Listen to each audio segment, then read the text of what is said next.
Yes, I know. It says midweek special. We love our midweek specials on a Friday.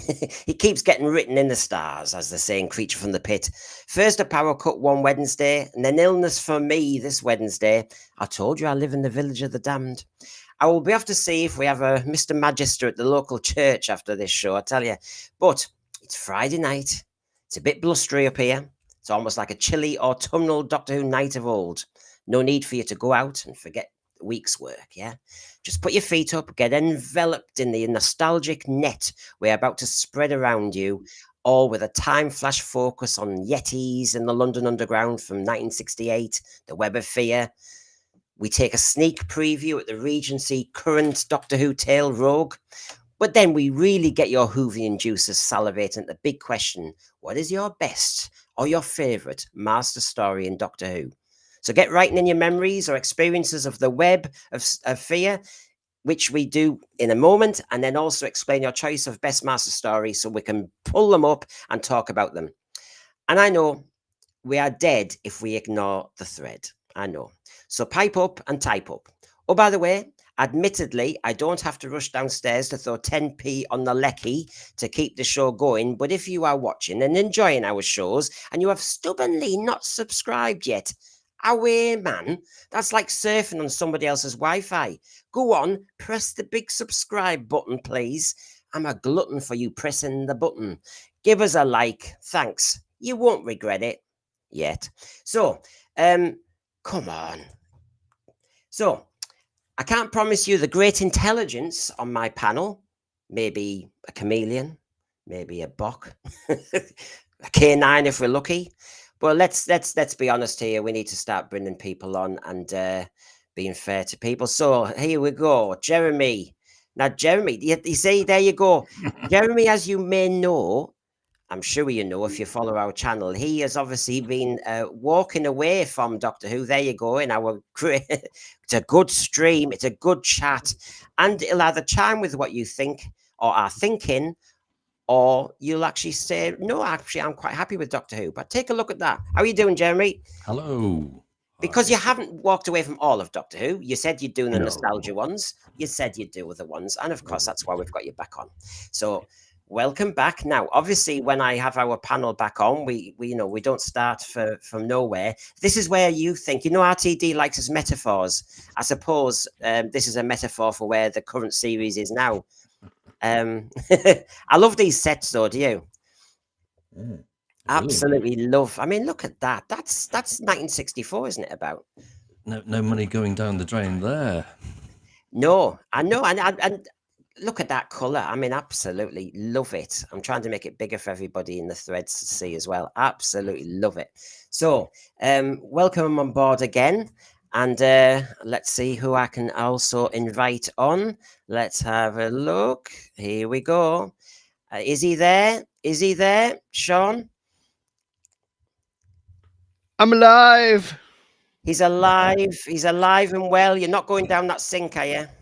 No, I'm not going the same way as Doctor Who's ratings. I'm doing okay. And would you like, I mean, look at this fashion. Isn't Doctor Who good when it does sci-fi? Would you like to wear one of those outfits? Didn't know Rick Mill was in Doctor Who. Why did they wear curtains? I really do not know. This was the Dominators. But Dominators? Okay. You sure you haven't misread that? There were two of them. I think if Russell T Davies brought back the Dominators, I think it would be a different connotation. Well, I won't be Yes. watching it, Jeremy. I've gone the same way as you. I'm not. I've Those, had those, enough. I'm done. if Was it RTD did it, I think those skirts would be even shorter. I think as well. So let's see who else can we bring on next. So let's have a look. Oh, there she is, the Queen of Woke herself. So, hiya, Rachel. Hello, royalty has entered. Thank you for That's it. addressing it. So there Oh you go. my! I've got you say your royalty, so I've got you the time lash setting. There you go. Yes, I love time lash. And Look at that. if our friend John Yulden, as you know, is in the thread there, of course, Doctor Who fans, we should do an episode on dating when you're a Doctor Who fan, because his version is to put that on the telly, and that's how Yeah. you get the women into bed, he said. Yeah. I mean, is it because it's that bad? I don't know. No. No, but I mean, because I've been signed off of work, I've had time to do some stuff. I don't know if you can see it. Very. Let's have a look. Let's have a look. Ah, Eh. there he is. There's old sexy. Yeah, there he is. That's my signed autograph, officially signed by me. Ah, good old, yeah. I said Nice. sexy. 6C, isn't it? 6C. 60. 60. Yeah, Good old 60. 6C. So, don't worry. He's here. I know he's here, and he's been saying he's here. He's been knocking on the He door. is here. He is Gary. Yay. How are you doing, Gary? Did somebody mention great intelligence? Yeah. Well, I know. I'm always bigging people up. I'm always hyperbole. Oh my God! Look at that photo. That's amazing. Hello, everybody. Welcome. Davros welcome. Gate. No. That would work. Sorry, Gary. Sorry, that would work. Is that from the Christmas special? No, this is an exclusive shot of the new series Davros. Oh. I mean, does it work? I think it Is does. it kind of yeah. a spin-off like Frasier? You are You know, winding it's me called up, right? Davros? He's I winding just you up. thought, It's from, Gary, since this is your break, Gary, I thought, well, there's Davros having a break. There you go. That's the only time he should be seen with legs. He looks Yeah, like it's he's from just the Stolen Earth, casual. isn't That's casual. Davros. Very Just casual. kinda You know, hanging out. Julian Bleach isn't very tall, is he?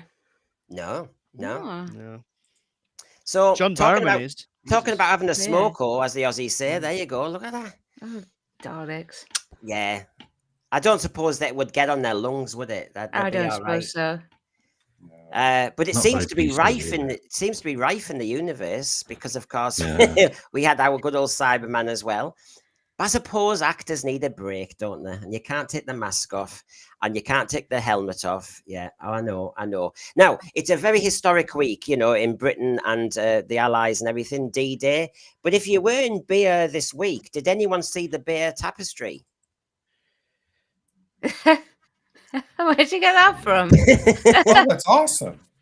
That's brilliant. It's just another bit. They unfurled another bit of the Beer tapestry, and suddenly they realised there were other issues. That Move must on. be I've in got the- so many inappropriate jokes. Move on. Move on. Too many jokes about the French. Too many. Move on quickly. Those Daleks have like Vord antenna, like from Keys of Marinus. That's cool. Yeah, and yeah, that's true. That's true. Yeah. I suppose Harold Earl of Wessex didn't get an arrow in his eye; he got a sink plunger. I mean, he So didn't get an friends arrow in his die eye, but out. let's not go down that route right now. This is time and place for that. I think it just What a way to rewrites go. Creative. it That really, rewrites really is history. creative. But talking of Daleks, and history, I want to mention this, my personal history. I'm pleasing the thread. I know it's of an age. Oh. Oh, I'm asking the thread. I'm asking the panel. This I was given. I was bought. This was, but not now. I wish I had it now. No, this is 74, 75. I was really sick. I was collected from school at lunchtime. I was in year 1 or kindergarten, whatever you call it, nursery. And I was ill at lunchtime. I was always in hospital. So basically, they knew I was really ill with my lunch. So basically, my mum and dad were stressed, picked us up, and then they bought me this game knowing I love Doctor Who.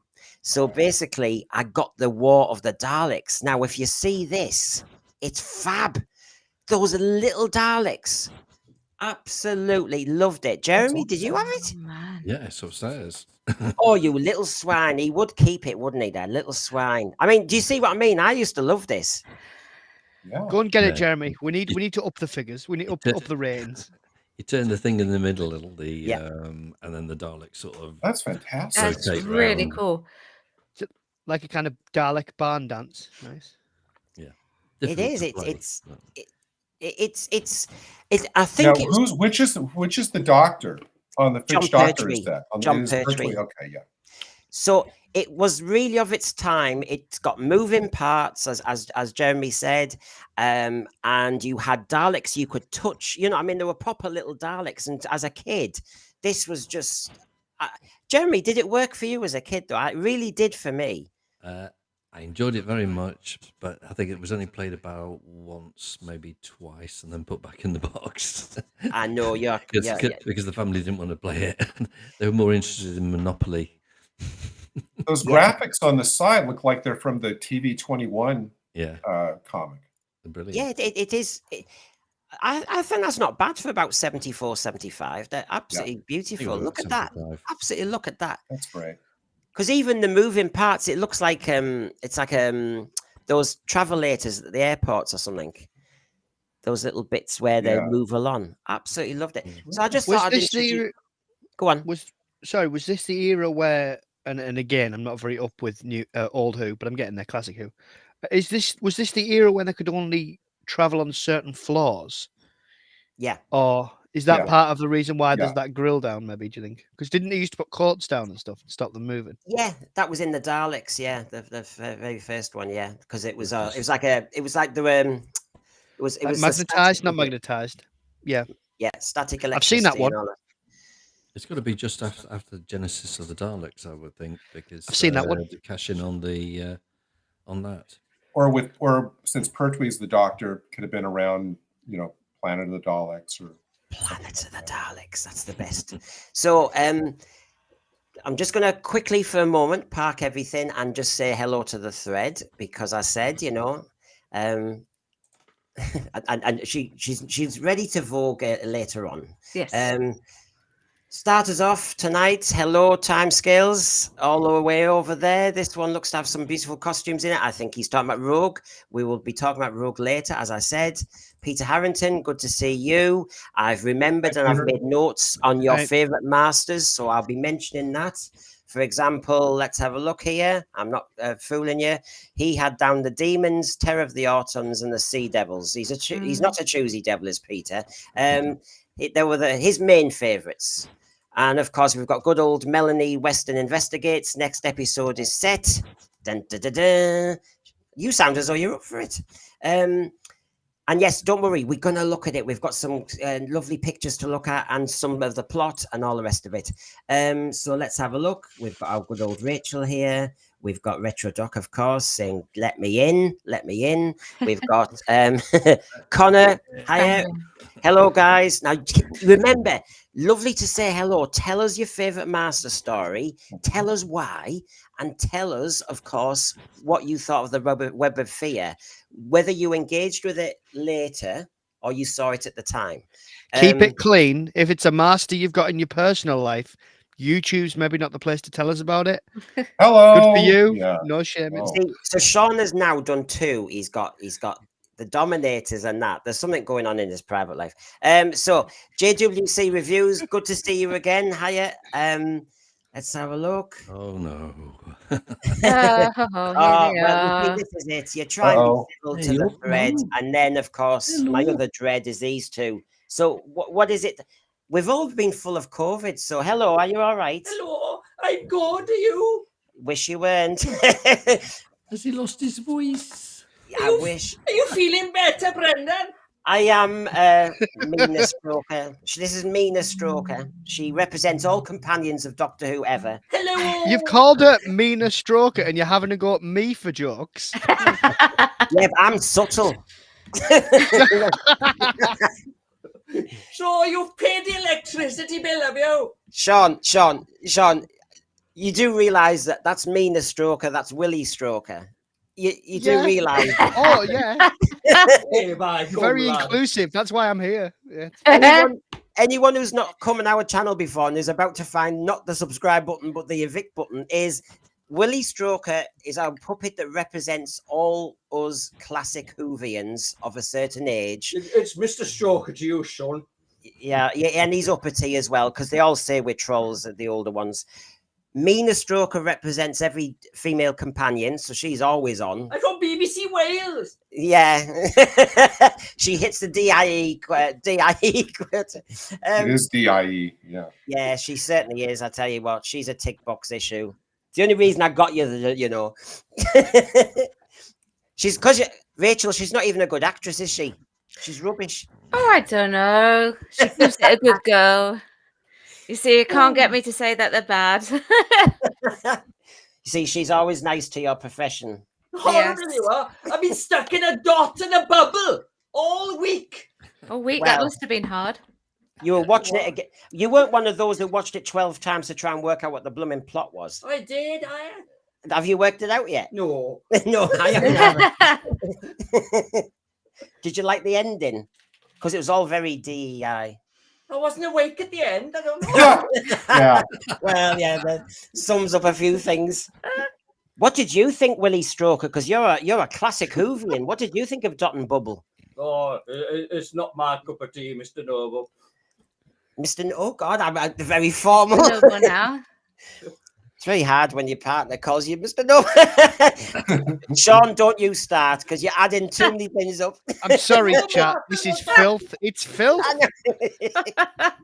For the kids. It's for the kids. You've been watching too much modern Doctor Who, Brendan. You need to calm yourself down, son. Calm Tame yourself down. filth. honestly, Tame filth. We watch so much modern Doctor Who, we've come to this level for entertainment. Yeah.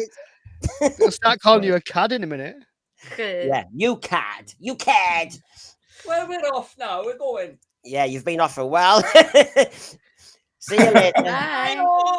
I love Bye. Gary's face. He just looks so perplexed. Could you understand any of that, Gary? It is lunch hour. He keeps wondering why. I have the captioning on, so I'm able to understand what's going on. Oh, they're not good with mine and Brendan's accent. Trust me. Now, look, it's great to have everybody. I'll obviously come back to the thread properly soon, and very soon, actually, because our next item, it's a short item. We didn't plan it. And of course, we are Doctor Who fans, and we have to, of course, talk about lovely William Russell. It was sad news earlier this week, wasn't it? Which we heard from William Russell's family that he died at the age of 99. A true gent, a professional actor. He had been in many and my dad was always telling me about all the stories or TV tales he was in before Doctor Who. He was even, I saw a photograph, I'm sure you've all seen the photograph. He was in Christopher Reeve's Superman as well, wearing kitchen foil in the background, wasn't he? On the Home Planet. Now, we've been lucky enough to see and hear him one more time briefly as well in The Power of the Doctor.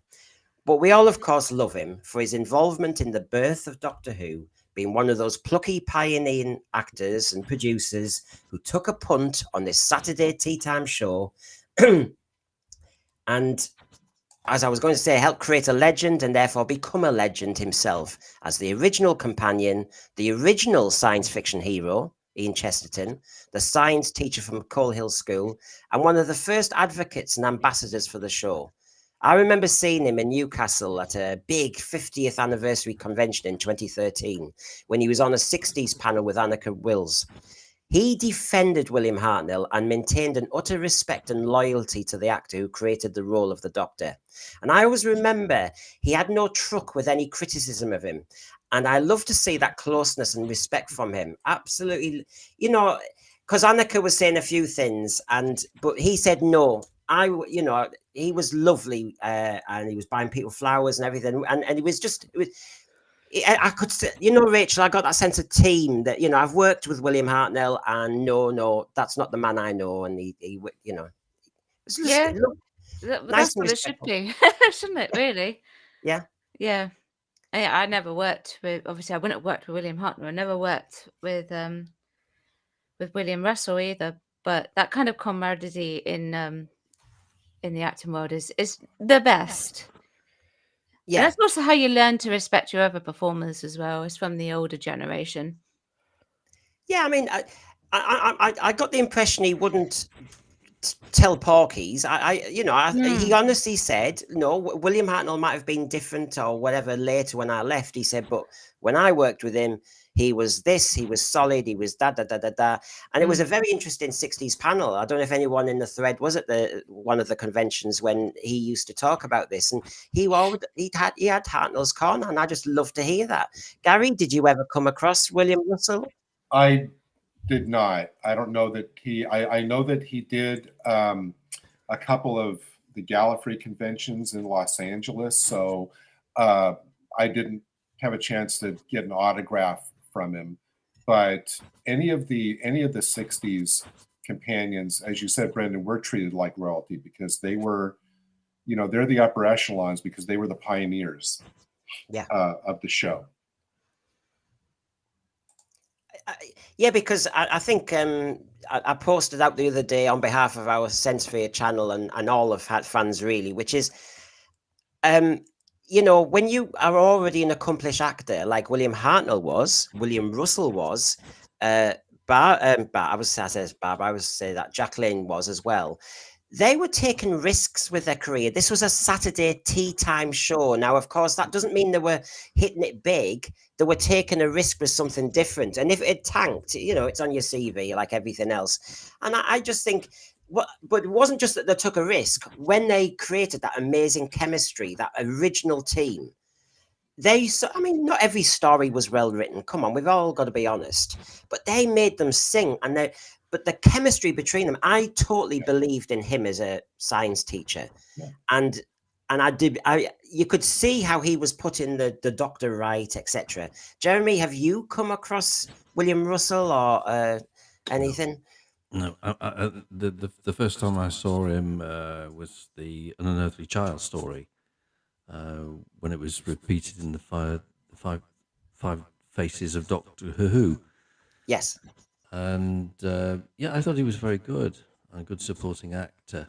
And then many years later, when he was in Coronation Street, and then I watched him then when he worked for Granada. He married Rita, didn't he, from The Cabin? Yes. Yes. And in the series, did he have a brain? Something like that. Yeah. Yeah, I think he died of a brain. This is in the program. Yes, he was in another show as well of Coronation Street. I do want to say that if you look back just at the way the stories progress, really for the first three stories, for Unearthly Child, the Daleks, and the Edge of Destruction, the Doctor is very much the anti-hero. He's in some ways not the antagonist as so much, but he lies to the companions so he can get into the Dalek city and all of that. And Ian is very much the hero for those first three stories until they kind of come together after the Edge of Destruction, and then they're all together as a team moving forward. And for such a fantastical concept, they really need, I think more than the show needs it now, they really needed that whole kind of, it sounds cliche, the audience identification. And that's why Ian and Barbara were so very crucial, because Ian and Barbara were the teachers that most of the young viewers could probably recognize in their own lives. They had a teacher like Ian, or they had a teacher like Barbara, and that not only grounded the show, but that provided that really kind of crucial audience identification that was really kind of pivotal for the success of such a kind of way out concept like this. And he was great. At the beginning, his sense of disbelief and disorientation was just note perfect when he's the one that kind of stumbled into the TARDIS. And Ian could do anything. He fought Aztec warriors. He got involved with the intrigues in the pre-revolutionary France, in the Reign of Terror. He was a slave on a Roman slave ship. He could do anything. and come through. He was great. Yeah, and as we're going through these, as you say, he was the hero in it because the Doctor was the anti-hero, and so he was also the younger one. It was a bit like the Harry Sullivan character was later meant to be for maybe an older fourth Doctor, Right. until they got Tom Baker. But and I have to say they were so believable. The way they're delivered, some clunky lines sometimes, was very, very believable. You could believe in the relationship with Barbara. You could believe they were teachers. You could see his science and his inquiry all the time, being very skeptical of some of the stuff being said and asking about it. As you said, brilliant link with the audience. I think kids, if I was around then, I think kids would have really related to the teachers because there was a lot more respect then too. But these look so believable. And that's down to them because not every Doctor Who character has been well written. And they weren't well written. They were just set up, weren't they? David Whittaker obviously did a brilliant background to them that I don't think was fully utilised. And you need to look at the target books for like the Crusades and a few others where you'll see David Whittaker does a background even when he's not writing all the but he has a fantastic background to these characters. But I just believed it was well embellished for a sci-fi 25-minute episode. You were believing in these characters. And it brings the show down, doesn't it? When you don't believe in the characters or the characters don't, like that original group of characters with the first Doctor, like really, really works. And I think it's like, and I know this is way out of left field, but I think Capaldi's Doctor would have worked so much better if Clara leaves when the 11th Doctor leaves, and they got a new companion in. Maybe he was closer to his age. Pick whoever you want, but have it match his character, because I felt like keeping Clara on with him was a mistake because I wasn't really bothered by the end. They dragged it out, and then you got Bill, and I mean that character is just one of the, I mean, just no offense to the actress, but anyway, we're not going to get sidetracked. I'll just while we're generations of doctors and companions. I'm transfixed by this picture. It's I've amazing. never seen this picture. Let me explain. I love it. Well, let me explain it. This is the convention I went to in 2013. You'll see most of them there. You've got Annika obviously next to William. You can see Janet Fielding, obviously for Deborah Watling. You've obviously got Sarah Sutton. There's a couple from Big Finish I'm not hot on. People might know. You can see Paul McGann, of course, Peter Purvis. You've got Matthew Waterhouse there. Is that the girl from the Family of Blood with the balloon? I think it is. It might be. And then we've got a Troughton. I always get David Troughton. So he's Curse of Peladon and oh, he looks like his dad. Yeah. And he does the Black Guardian in the Big Finish stories, or at least early Big Finish stories. And so let's do time travel. There you go. That's me with him. Wow. So that's great. So what year was this, Brendan? So we're going 11 years ago. Welcome to our new section. Who aged better? That was a joke. Yeah, I know. Yeah, well, it's very true. I mean, so he was a sprightly, so he'll have been a sprightly 88 then. Dear me. And he was walking around, very lucid, great chats, did the panels. Yeah. You know what conventions are like. Yeah, I mean, I know they have a room where they can go to, but he was amongst the crowd and everything all the time. He had quite a young son at the time. Yes. Alfie or whatever his name is. Yeah, he was quite young, so I reckon he probably was kept sprightly by him. Well, he would have been about 20, but yeah. Wow, you're so lucky, Brendan, to have that. Well, when I went with John Daly to Dwas recently, we were talking about meeting Carol Ann Ford because sadly we can't meet Jacqueline Hill. We can't meet William Hartnell, but the originals that we could do, I don't know, it's terrible, I know. But yeah, I've mentioned online a couple of times that, the show was never, they established the template, those initial 4, but in a lot of ways, the show was never really quite the same again after Ian and Barbara left.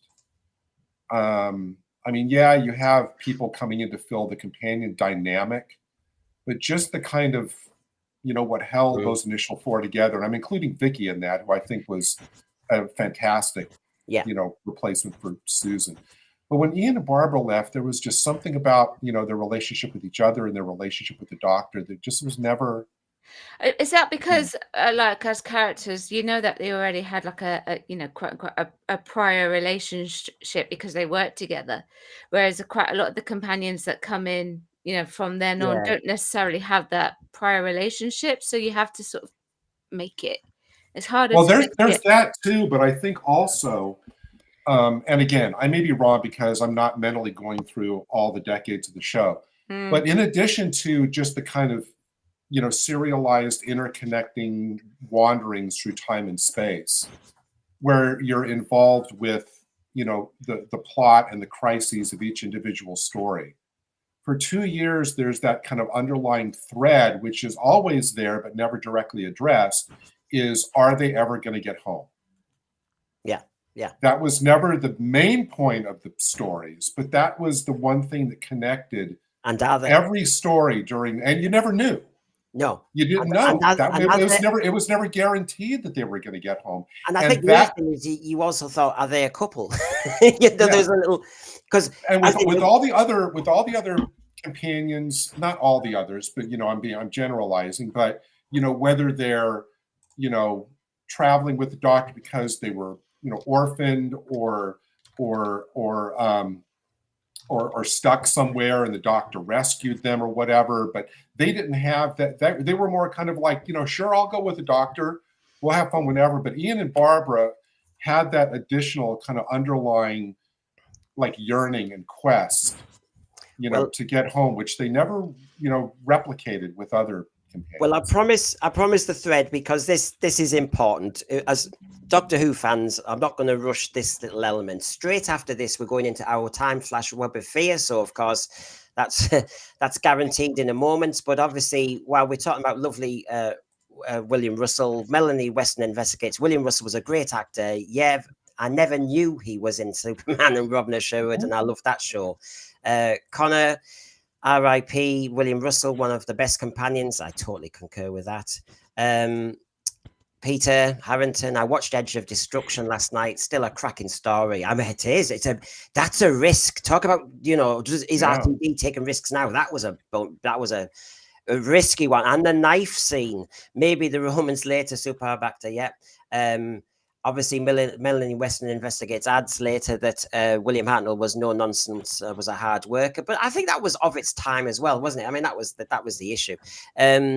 William Russell understood that, but the younger companions did not understand that. I do, yeah. Also, I think that they were the first companions, so they had nobody to compare them against. So I suppose that in that reason that made them sort of special. Yeah, and like it was just said here by Peter, it's a nice balance to have the history and science teachers since you're doing this educational science fiction program. It was just sensible. Right. Obviously, Peter's praying for Marco Polo to come back, and of course, the Marco Polo I was showing some of the photographs of then. That episode, says Connor, in Keys of Marinus, where he's on trial for murder, is a good one. Yes. It was like a key to time before its time, wasn't it? A classic quest story. We've let's have a look. I'm just wanting to make sure everybody. And we're really lucky, except for obviously Marco Polo is a huge gap that hopefully will be filled in someday if it's discovered. But we're really lucky in those first 2 seasons that that's really the only complete story that's missing. And then there's a couple of episodes of the Crusade that's missing. Other than that, they're either kind of animated or we have the complete run for Ian and Barbara. So I think we're lucky that so many of those still exist. Well, people now recognizing certain people in the picture, so thanks for that. I'm just putting them up. Connor, you could say Ian's character could be an influence to the Doctor's development into a hero. Well, this is it. They were making the program from scratch. Yes, stories were being written, but you can't say that the chemistry that they showed has been tried to be. It's a formula. It's a formula. I think the 80s team and 3 of them are there, aren't there, on that picture? I think JNT was trying to replicate that when he thought, I'm going to have 3. I'm sure he was. So I'm just trying to make sure I've got everybody included. I love your name. I'm never going to read it out. But yes, he was good as Ted in Corrie as well. That's what we said when he went with Rita in the cabin. Yes. And his series, which was The Adventures of Sir Lancelot, which was done, I think, 58 yes. to 59, is on DVD. I don't know that it may cost you a little bit if you want to find it on eBay, or maybe it's still on Amazon UK, but all 30 episodes of that series, with a lot of them in color, exist, and you can get them on DVD. And that's the one my dad was going on about. My dad said, "Oh, you know, my dad as a kid said, oh, William Russell was the man." Right. Okay. So that's sad to say, but we will always kind of respect that. William Russell did a lot for Doctor Who, and rest in peace, and long will you be remembered by Doctor Who fans. Absolutely. So thank you for your contribution, and we're thinking of the family. So. Since we've had some sad nostalgia there, let's now move on to maybe something to cheer us up. As I said, let's have a nice nostalgic net around us. And the only way we can do that is with our time flash item, which is Web of Fear. And while I play the music, Thread, you get typing your memories, your favorite bits from Web of Fear.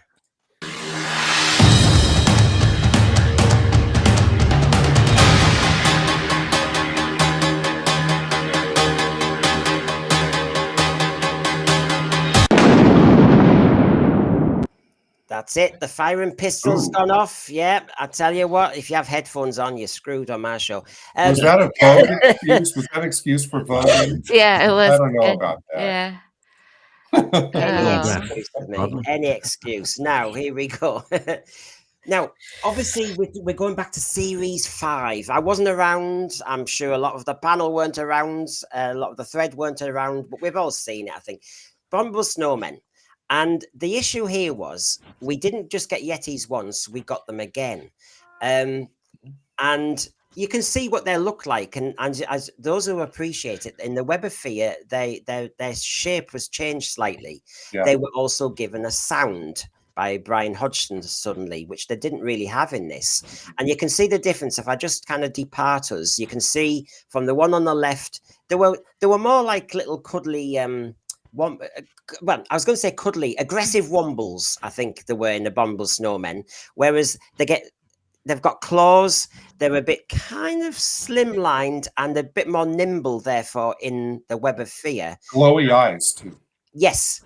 Yeah, and so basically you can see the before and after there of what we came up against. And yes, they caused a few scenes when they were filming. Look at that poor dog. Thinking, what is going on? So let's take So the Web of Fear. This is the early period of 1968. Obviously, this is the year I appeared in, not in anything, but just appeared.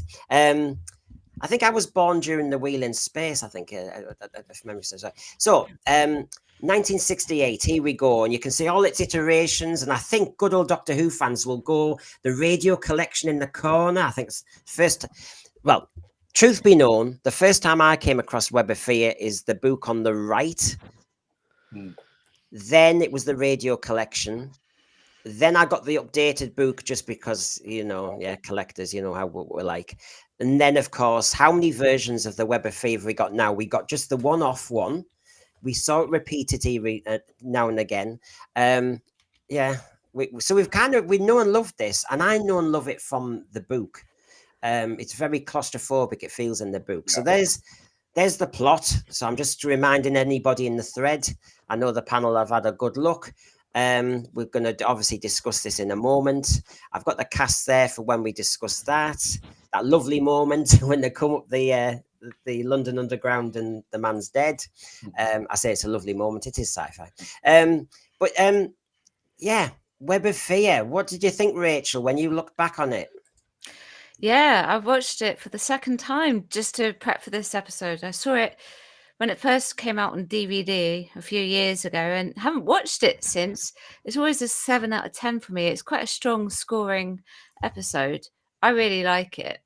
And I actually like the in the analogy behind the name, because when I first watched it all those years, a few years ago, I thought it was going to be about spiders and cobwebs, and even though there was yetis on the front, I should have guessed that it wasn't going to be that. But the actual web of fear was the fact that it was set in the London Underground and they couldn't get out. It's a good story, and there are some things in it that make me laugh. Like the casual eating of a sandwich. Yeah. Whilst there's lights flashing that, according to the doctor, is not flashing, and then when he finds out it's flashing, then Jamie eats the sandwich, which I just found really funny. It's the first appearance of the Brigadier as well. Yeah. And I love the Brig.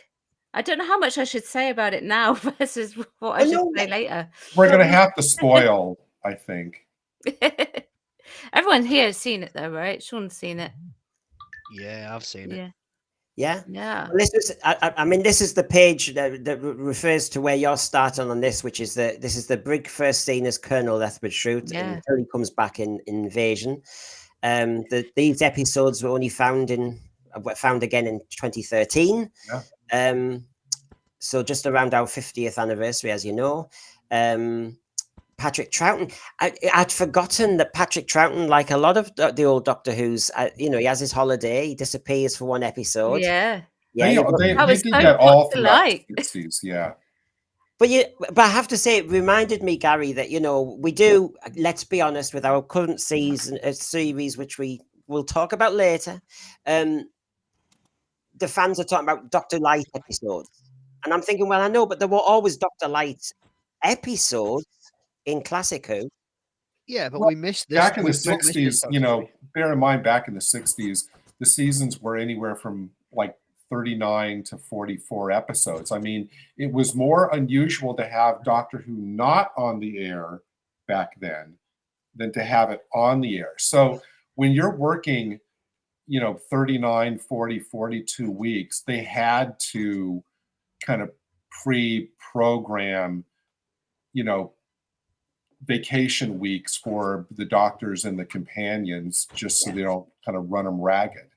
So you'll always see episodes where companions happen to be in jail for a week, or the doctor was in jail for a week or missing or something. But that was the great thing of having multiple companions back then, because then they could carry the narrative for the week that the doctor's not there. Yeah.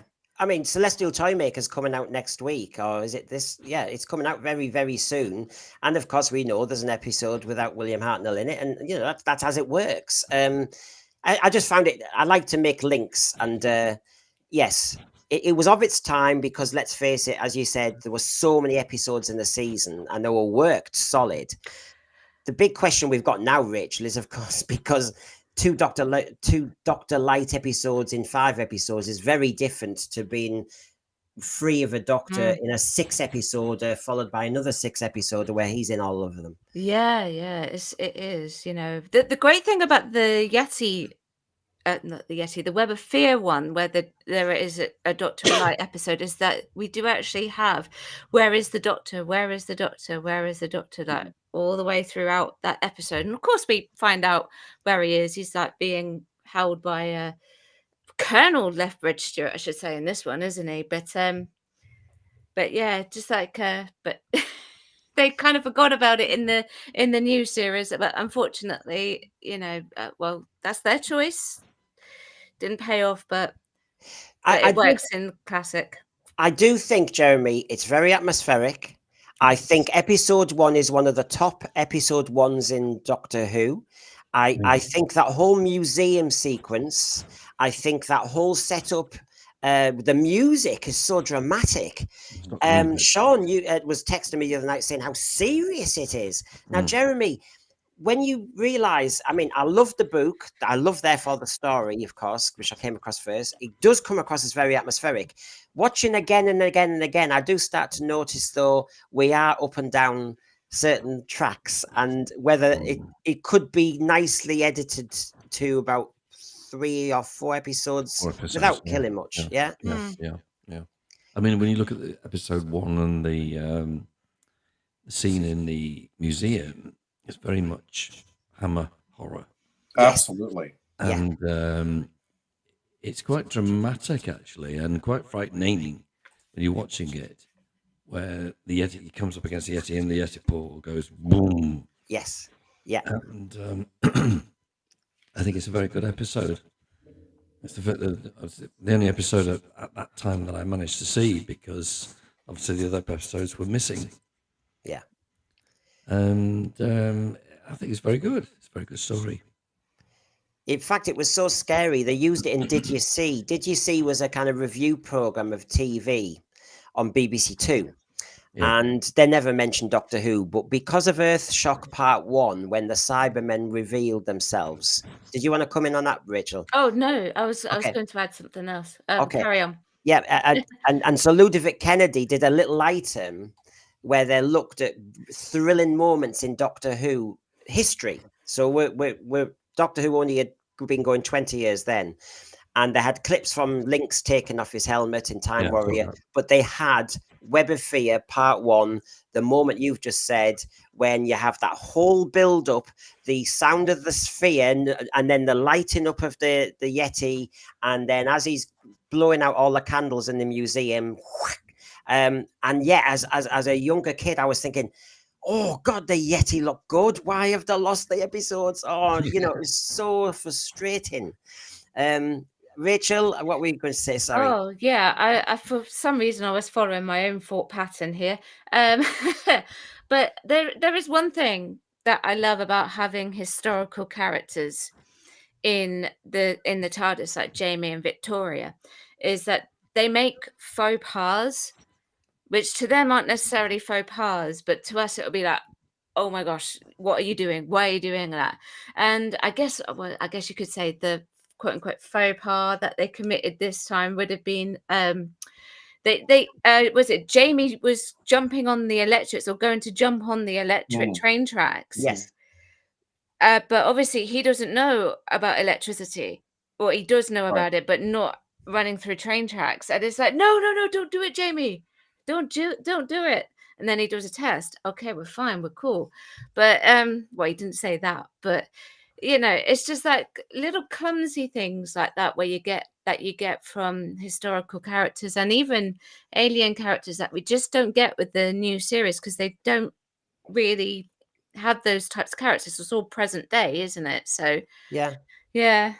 But you see, as Rachel's saying there, Sean, I found when at that very moment that Rachel was talking about with the train track, and he talks about the electric current, and as kids, you know, you go, oh gosh, yes, the London Underground, you have to be very careful and all that. You see, that's what I think Doctor Who should do, which is, you know, everyone says now it can get too woke, too preachy, too this, but little moments where kids learn a basic thing. I thought that was great, and it made sense because she was a Victorian. I know we started building these things in the Victorian time, but like he said, it's just after her period. So he was able to talk to a young lady about these are dangerous, and obviously a Highlander wouldn't know. And as kids watching, we could learn from it. Now that's the type. If you want to call that woke, I'm into that. I think Doctor Who's good at doing stuff like that without making it a laboured point or the end of an episode. So, Sean, what stood out to you in this story? How long have you got? I just loved it. I did think it could have been cut down by an episode with no danger whatsoever. The animation I've just seen, I think Peter mentioned the animation was dreadful. I didn't mind the animation. I've tried to watch a couple of others. Is it The Mind of Evil? And just couldn't get away with the animation that I thought was dreadful. But I thought it was okay for this one. I just loved it. If there's, I was listening to sidetrack for a second. Sorry, I was listening to Brendan and Jeremy's video of why Jeremy's decided to finish watching new Doctor Who, and I think I've done the same. I've had enough. I'm sick of it. And then you look back and you watch classic Who, which I've never done before because I was a 90s kid. It wasn't on when I grew up. Doctor Who, New Who came along at a good time, but that's died a death. And you think, oh, am I being too harsh? And you and now, and I'm sure Jeremy thought the same. And you think, should I stick with it? Shouldn't I? And then you go back and watch Classic Who, and you think, you know what? This is just not even the same show. It blows it out the water. Even with like creatures where I was watching it thinking, oh, is this gonna be one of those episodes that my dad warned me about where like it just looks silly? But the Yetis are just like so imposing, slow, unstoppable. I love the music. It's just so atmospheric. It reminded me of the Dalek Invasion of Earth, where that episode where you kind of you not crash land, but the TARDIS just appears because you can never get it where it needs to be. Well, it's the great intelligence in this, isn't it? So you think, what's going on? Yeah. Because I haven't got a clue what's going on. So I'm having to pick bits up. Who are the great intelligence? Who's this professor? They've met the Yetis before. Yeah. Figuring out Ian and not Ian, sorry, figuring out Jamie and Victoria, like where they're from, trying to figure all that out. You know, and it's a bit slower. It takes its time. It's so darn British it hurts. Sean, can yeah. I ask you something? Because honestly, sure. you know, Doctor Who, and I welcome everybody in the thread who is joining us now.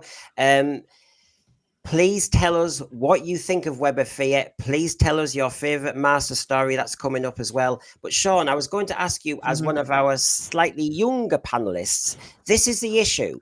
I know it's sometimes an easy observation to make that any older program is slower. But do you think it is therefore feels more authentic, more atmospheric, more explained, makes more sense? The world building, that's the problem. The world building is outstanding. There's so much crammed into these, and it's not even crammed in because that implies that that's a bad thing. But there's so much crammed in to these little 25-minute episodes. Given that Dot and Bubble is like 45, 50 minutes, you're thinking, dear God, what the hell's happened? But I'll stay on the positive for now. You know, it's just great to watch. You know, yes, things wobble. Yes, it looks its age. But, you know, I mean, my dad always had the old-fashioned shows on, Steptoe Son, shows like Cheers, shows like that, you know. And you watch them, and the writing is outstanding. And I think that's the problem. I think writing has died such a death. They think that the way to there's a great quote from Mrs. Doubtfire, which I know is a bit random, where Robin Williams' character says something like, "Don't patronize kids, the little people. Don't patronize them." And I think New Who is patronizing kids, and it seems to be trying to get this magical young adult sphere. Young adults aren't watching this. Brendan, you go to the match. I've got some teenagers who sit behind me, like with the mum who's a teacher. They're not watching this. Anyway, I'm sidetracking. But they're watching. But they all did watch this. Kids watch this. Yeah. I remember going to, not for Web of Fear, but I remember going to school talking about Doctor Who. And I can only assume in the 60s this happened too. And so as I'm seeing from the thread, and various people are saying their favourite bits. So, you know, David Mullen, I've just had it up there. They love the scene where the Doctor tries explaining what the intelligence is to the brig. And Camfield, good old Douglas Camfield's direction of it is amazing. We had some great action sequences in Web of Fear. Script as well. I mean, there's, you know, you talk about getting, you know, messages in to you know, about what the world's like, and about messages that kids and families are watching. And there's a line where one of the soldiers says to Miss Travers, I think it is it Miss Travers, and says, you know, how did you become, you know, what's a girl like you doing in a place like this type thing? And she says, so as a little girl, I thought I'd like to be a scientist, so I became one. And I think, yeah, that's exactly the kind of thing that new Doctor Who should be saying. Like, doesn't matter, you can be what you want. Like, not all boo-hoo, you know, oh, the world's against you because you're a woman. No, like you can crack on and get it done. If you want to do something, you want to be an engineer, go knock yourself out. You do it. You know, prove everybody wrong. Can I ask the panel about various things? I mean, you know, we can eulogize about various bits. It is a classic, but obviously, I've got to speak as a 2024 viewer too. And even though I've watched this many times, I was fascinated as well about the Anne Travers character, and again Victoria, because of the vast difference. One is obviously, I suppose, played a bit more older and more sensible. Victoria was a screamer. And I have to say, there's an element where I'm thinking, you remember Horror Fan Rock, and Leela slaps hard the lady who keeps screaming, and you think, thank God for that. And there's an element where I wish Leela was in this to just slap Victoria. I don't know, there was an element, and it's nothing about the actress, it's just saying it was of the 60s, wasn't it? You She know, played she's there against to it though, scream. didn't she? At one point, because she hears Travers and Miss Travers talking about the doctor, saying Miss Travers doesn't know the doctor's never met him, and his daughter's saying, "Is the doctor responsible every time he turns up? These creatures turn up. Is it him? Is he in control?" And Victoria hears this, and then she plays it really well against him. She's like, "Oh, I'm just going to have a lie down," and then she like sneaks off to like go and warn the doctor. But I know what you mean. But oh god, who said that comment? It's just, you know, we do review all of Who, and I've got to be fair when I'm looking at things. You know, I do appreciate this story. I think the settings. I mean, if we were doing the Razzleon Awards that we do on our Sunday show for New Who, I would give it for the set. The set to me, and as you know, the story is the London Underground wouldn't let them record it there, but they actually thought they had obviously done it because the set, the echo is so brilliant, and the track and the curves, it's just clever. I really do think it is one of the best Doctor Who sets in classic Who. I really do, and it carries it because so much of the plot is taking you up and down and up and down. Gary, you wanted to come in? Well, as has already been mentioned, you know, one of the great Troughton tropes is the base under siege story. This is a great one. This was actually the first one of those types of stories, though, that was set on modern day Earth, which kind of set it apart.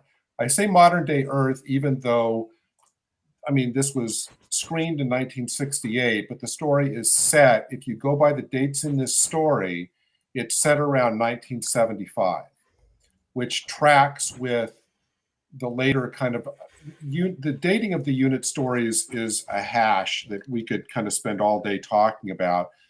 The invasion in the next season is set 4 years after this story, because we say the brig, but it's obviously Colonel Lethbridge Stewart.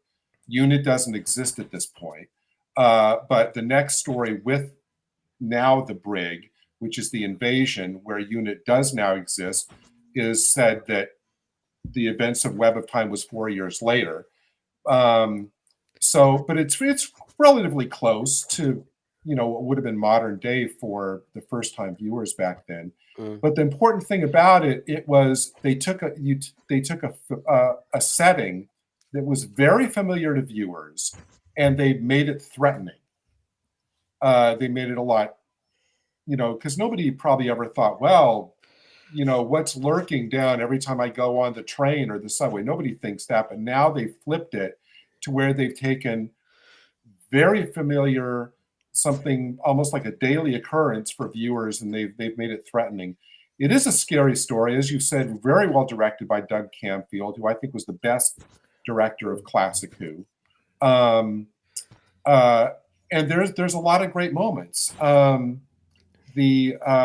I'll get to moments, and then I'll talk about a couple of the great characters. In episode 4, the incredibly well staged military fight between the soldiers and the Yeti is really, really well done, accentuated by the great reuse of the music from the Tomb of the Cybermen. Which was really, you know, worked in that setting as well.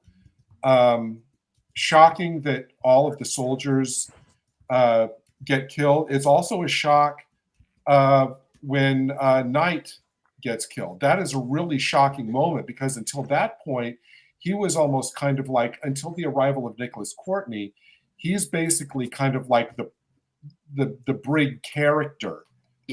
You know, in those early episodes where he's running things, he's clearly competent. He has kind of this you know, playful, easy relationship with Ann Travers. So it is a real shock when he gets killed. Gary, sorry, while you're on that, Gary, one thing I noticed, obviously, to do with the military and the colonel as well, was that big sequence when, to be honest, in 1968, it was a massacre of soldiers. And for the next episode or so, Lethbridge Stewart seemed to be almost in a bit of shock that he'd lost so many. And And I have to say, you know, everybody nowadays talks about, oh, I need to show emotion. I need to show this. The brigadier before, you know, the colonel then, he did seem to spend a bit of time, and it was allowed for him to seem to be bereft for what to do next. Well, the thing about it is, first of all, Nicholas Courtney was not the actor originally set to play the brig. Nicholas Courtney originally was signed to play Captain Knight. And it was only when the actor who was then being sought after to play the colonel fell through that they boosted Nicholas Courtney up to, and nobody knew, of course, what a long-lasting iconic role that was going to be. But you know, the one thing I noted, I kind of caught myself thinking when I was rewatching this week, is clearly the way that it's filmed and the way that they shoot Nicholas Courtney in those early episodes. Clearly, he is the one that they intend the audience to believe is the traitor. The way that, I mean, clearly, you know, the way the doctor is suspicious of him, the way that Nicholas Courtney plays that kind of enigmatic role. Clearly, they're leading the audience to say, well, the brig, this guy is going to turn out to be the. So, but when we're watching this story, even now for the first time, when we see the brig, we're not assuming that, because we know clearly, oh, there's the brig. There's no way he's the traitor. He's the one that's going to turn out to be, you know, the doctor's staunchest ally over decades. But I was thinking that the British public who is viewing this story for the first time back in '68 doesn't have that foreknowledge. So for all they knew, this was a one-off, and this guy could have really been, you know, working for the intelligence. Even this Lethbridge Stewart is not the man who has the unconditional trust in the doctor yet. At first he goes, who is this doctor? Who is this doctor? And you're right, Brendan, it's strange to see him going to pieces after the massacre, which is understandable, you know, in the moment. I think that humanizes him tremendously. And I think if you want to think about it, it shows then when he becomes the brig, why he has such care for his men. I mean, the brig is a soldier who really wants to ensure he's proud of his troops, but he wants to make sure he doesn't place them in unnecessary harm. And you could say this is the kind of genesis of that. Yeah, and you see him throughout from his origins through the 70s. He's with the troops fighting. He's not one of those officers who gives an instruction and, you know, you see him fighting. Jeremy, any top spots or problematic moments you would say from this as we come to conclude on Web of Fear? I was watching the fight sequence with the Yeti and the unit soldiers today, actually, and I just thought how good it was and how interested I was. You know, I got sort of involved and liked it, unlike today's Doctor Who. And I really interested in that particular episode. It was very, very, very good. It was very dynamic. Rachel, you were saying, you know, because we've got our private chat as well, you know, that the Anne Travers character. Isn't it funny the choices they make, that Anne Travers wouldn't be considered as a companion type? Because, of course, in a way, you're saying she's very like Liz Shaw, and in the end, she didn't work either, did she? I think it would have been short-lived had she been the companion, but she was so good in that episode that I think, you know, had she gone with the Doctor for a bit, it would have been lovely, because she was a nice adversary to him. But the way she acted with Victoria as well, or interacted with Victoria, it was also very nice, because Victoria has a certain naivety about her, I think.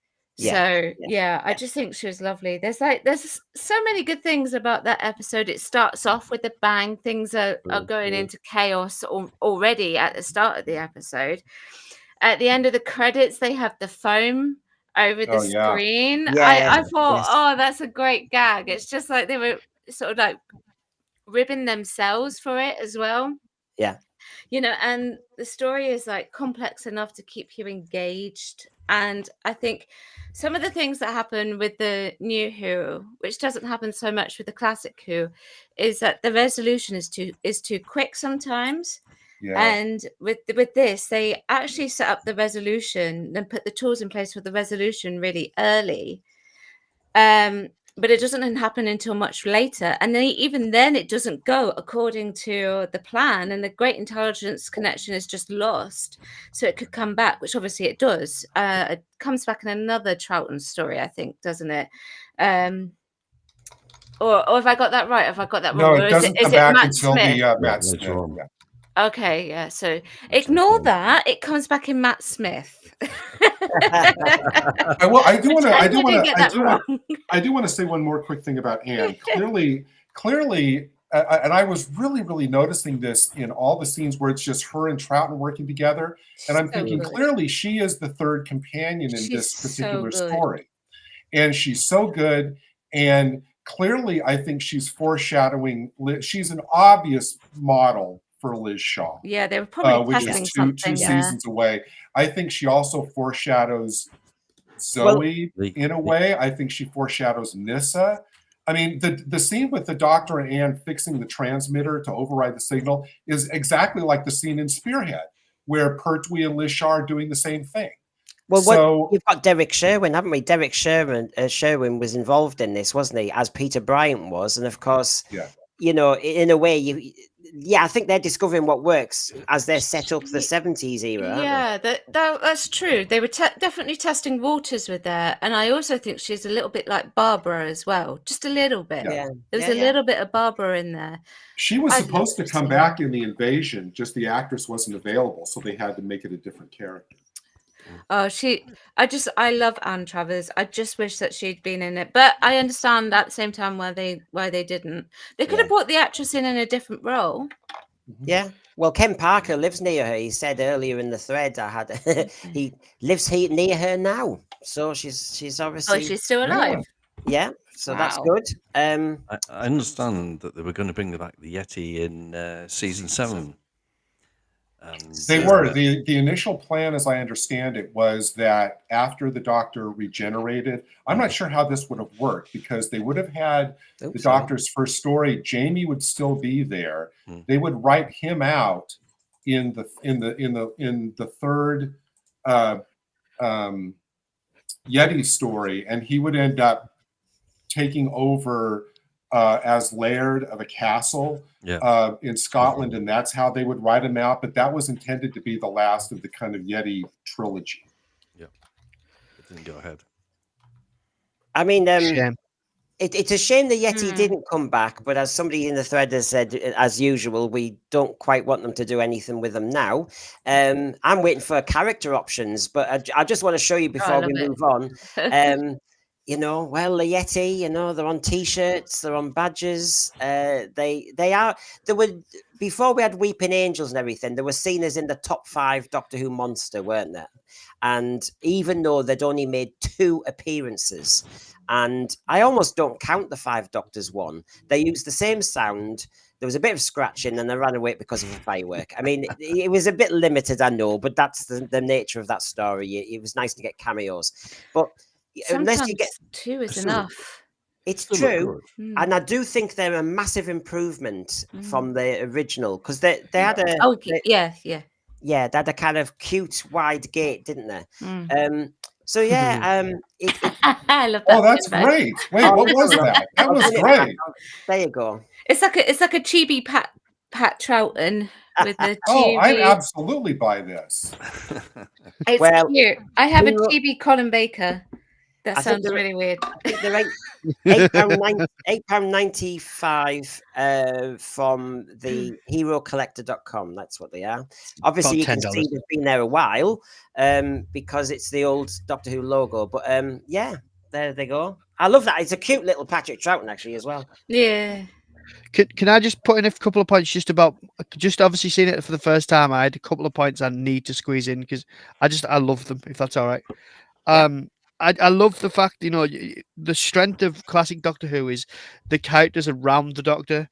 not just the Doctor's great, it's all the characters around that. I mean, the reporter, Mr. Charlie, plays such a good part, and yet he's hardly in it. And it's the way he reacts. So there's a part when they're taking a call from some of the men who are essentially getting massacred by the Yeti, and then he's there with his microphone next to the phone, like, "Oh, this is great stuff." And the soldiers just all look at him, and there's this look, and that's all they need to do. No one needs to cry, no one needs to scream or anything. They just have to look at him. Like it's it's adult, it's natural, it's how people would be rather than crying and all that kind of business. I love the fact that this is not completely silent on making points about things. I think it's Miss Travers who says to Charlie, you distort the facts. And she says to him, I've got a short temper and very long claws. Love that. Again, other characters like the soldier who stops for a bar of chocolate, like they're escaping, and he's like, I just want to get a bar. Like that is such a services personnel thing to do. Don't you think, Sean? That's the point. I argue the toss for longer stories because it allows the writer to do those little touches that would be edited out immediately in a 44-minute episode. And you're saying you love those touches because they're real, they're authentic, they're funny, or they're serious, or they're tragic. That is drama. You can't just take all them out and do a wham bam 45-minute extravaganza. You can, but you get the crap we've got now. But the thing with what they're doing in terms of that, I get what you mean. Some of the best stories of New Who, or like 2005, 2017 Who, proper Who, has been some of the doubler episodes. The Empty Child, the Doctor Dances. You've got, I know some people aren't quite sure on it, but you've got the America one. I can't remember, with Matt Smith. You've also got Planet of the U, not Planet of the U, but it's that episode with the Beast and all that kind of thing. There's some incredible double parters through all that. Yeah, there's some amazing single ones like Turn Left and Midnight, but they had build up around them. But I've got one more. I promise, just one more. Sorry, go on. No, I mean, the fact that the Colonel Lethbridge Stewart sends the reporter off to coordinate because he's going to spread fear. He's starting to panic, and the Colonel Lethbridge Stewart's like, "Sir, I want you to go to the room. I want you to coordinate. Take your pen and paper, coordinate what we're going to do because they're getting hemmed in and in, and fear's contagious." So he's like, "Off you go." And as soon as he leaves, he turns on. He's like, "That's enough diplomacy for the day." And my final point. That was great. It's great. Right. My final point on the Doctor, because I've never watched much with Troughton, right? I promise this is my last bit. The Doctor is like, he's calm, collected, poker faced, commanding, reassuring, laid back, a little bit of comedy at the same time. And it's just, it's brilliant. And the way they talk to each other, it's all respectful. I loved it. And it's like, why would I put myself through this new stuff when I can go back and watch all this? There's no context. Well, there you go. I mean, but this is the point. I think that the art of story writing for Doctor Who has gone a little bit, I have to say. It's very soapy. I'm not doing the usuals, but you can see that RTD is a soap opera writer. You can see when he started with Why Don't You, it was soap opera he invented there for Why Don't You or for children's TV. And so David Mullen, you're right. Good pacing over 6 episodes. You didn't see it drop. You didn't see it peak. It had a nice balance to it. The cliffhangers made sense, as in there was always a time in Doctor Who when you could see some lazy writers just thought, oh God, I've got to build to a cliffhanger now. I'll have to make one up. Whereas these cliffhangers, the one where Travers appears but he's possessed, and therefore sets up, I think, episode 5 to say you've got 20 minutes to sort out what you're going to do, Doctor, because you'll have to give yourself up. You had them all there, but the foam coming down one of the undergrounds when you're trapped and all that stuff. It was a brilliant, as we've said a few times, you can do a lot of sieges in Doctor Who plots, and everyone looks different. They can be directed differently, they can be delivered differently, and what's interesting is this just gets the claustrophobia. This just gets it right. Some good casting, some good directing, some good music, and it does deliver. And so I think a round of applause really for that whole thing. Really, I think And it one really one works. one last thing, and I promise this is the last thing too. To the cliffhanger where the doctor gets caught in the explosion, and then he's not even in the next episode, so everybody's Yeah, thinking, good did the stuff. doctor get killed? Where Yeah. is it? That was actually a brilliant One of the cliffhanger best. to put before the episode where they knew he would be out. But I think it's important that not forget, we're so used to just putting on an entire story and watching it in the evening or binging or whatever. Bear in mind that the way that the young viewers initially saw this, or any viewers, is for 6 weeks they were getting to know these characters. Yes. Every Saturday they would see Anne, or they would see the Colonel, or they would see Evans, and they're connected with them not just for 2 hours of watching a DVD and then you're on to something else. This is like for a month and a half. In the case of this story, they were connecting with these characters every week, and that to me is what was so great about the classic series, because even these longer stories allows more time for you to connect with these characters, But Gary, which is impossible in just 44 Gary, minutes, and then you're on to the next. Gary, there's no reason why they can't do it now. And I don't mean they have to do 40 episodes a year. Right, let's say The Web of Fear, while we conclude on this one. The Web of Fear is such a good story. Turn that into 6 or 5 45-minute episodes, really, with your clever RTD writing. Develop Anne Travers, develop some of the military team, build the world. I mean, for God's sake. They could, but they won't. They could, but they won't, Brendan, because they don't give the audience any credit. They think we're idiots. They think, short form TikTok, that's where it's at. Everything's got to be sound bites and reactions, and nothing can be longer than like half an hour. They wouldn't dare do that because they consider it old-fashioned, out of touch. Whereas I think if they did it, it would stick to it. You look at some of the biggest series that have been out in the last few years, The Bodyguard, things like that people watched week to week. They waited for it. What was the other one I never watched, but people loved? Line of Duty was huge over here as well. I haven't seen them. What I mean. People will wait, but they don't give us credit. They don't think they just don't give us any credit whatsoever. I won't assume that everyone's going to stick with us all night. So what I will say is we've covered Web of Fear. We've obviously paid our tribute to William Russell. It's his Rogue next, and then we've got a quick just update on ratings. There's no need to have a debate. We will just update you, as we should. And then the best master story. So remember, get yourselves warmed up with your pens. I say your pens. I'm not Blue Peter. With your typing. So your feathered quills. Please like and subscribe. Yes, thanks for reminding us in the thread. Just to say, go on, come on. So here we go. Tomorrow, if you're in Britain now, watching this in a few hours, we're going to be quite nimble on this, everybody. So don't think I'm going to kill the nostalgia vibe too much, but I'm going to talk about the episode that's coming tomorrow. Oh no, by the director of law. From the sublime to the ridiculous. Do this fast, Sean. You're getting your first yellow card. So Gary spoke as well.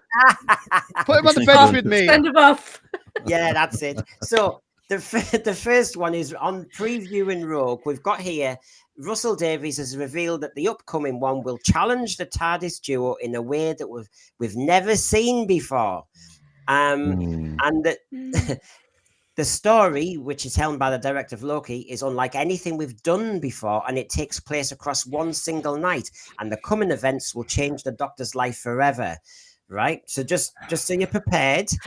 Is this going to be a bed scene? Until next week, when it'll change the Doctor's life. Yeah, that sounds a bit of a hype for Bradley Yonder. So can I just show you this? This was on the Twitter feed from Bad Wolf Archives. RTD has given us a new emoji hint, and everybody's going on about you've got the red heart, the pink heart, plus blue square. Now, I haven't been big on this, but I know some Doctor Who fans are very big on this.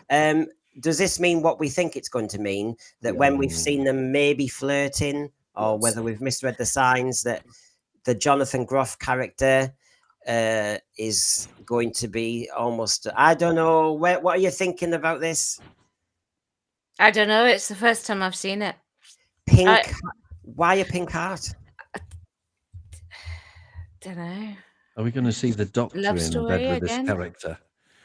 Is that going to be next? Maybe they should Before change the watershed? maybe they should Whoa. change the title of this episode Whoa. from Rogue and just call it Tongue.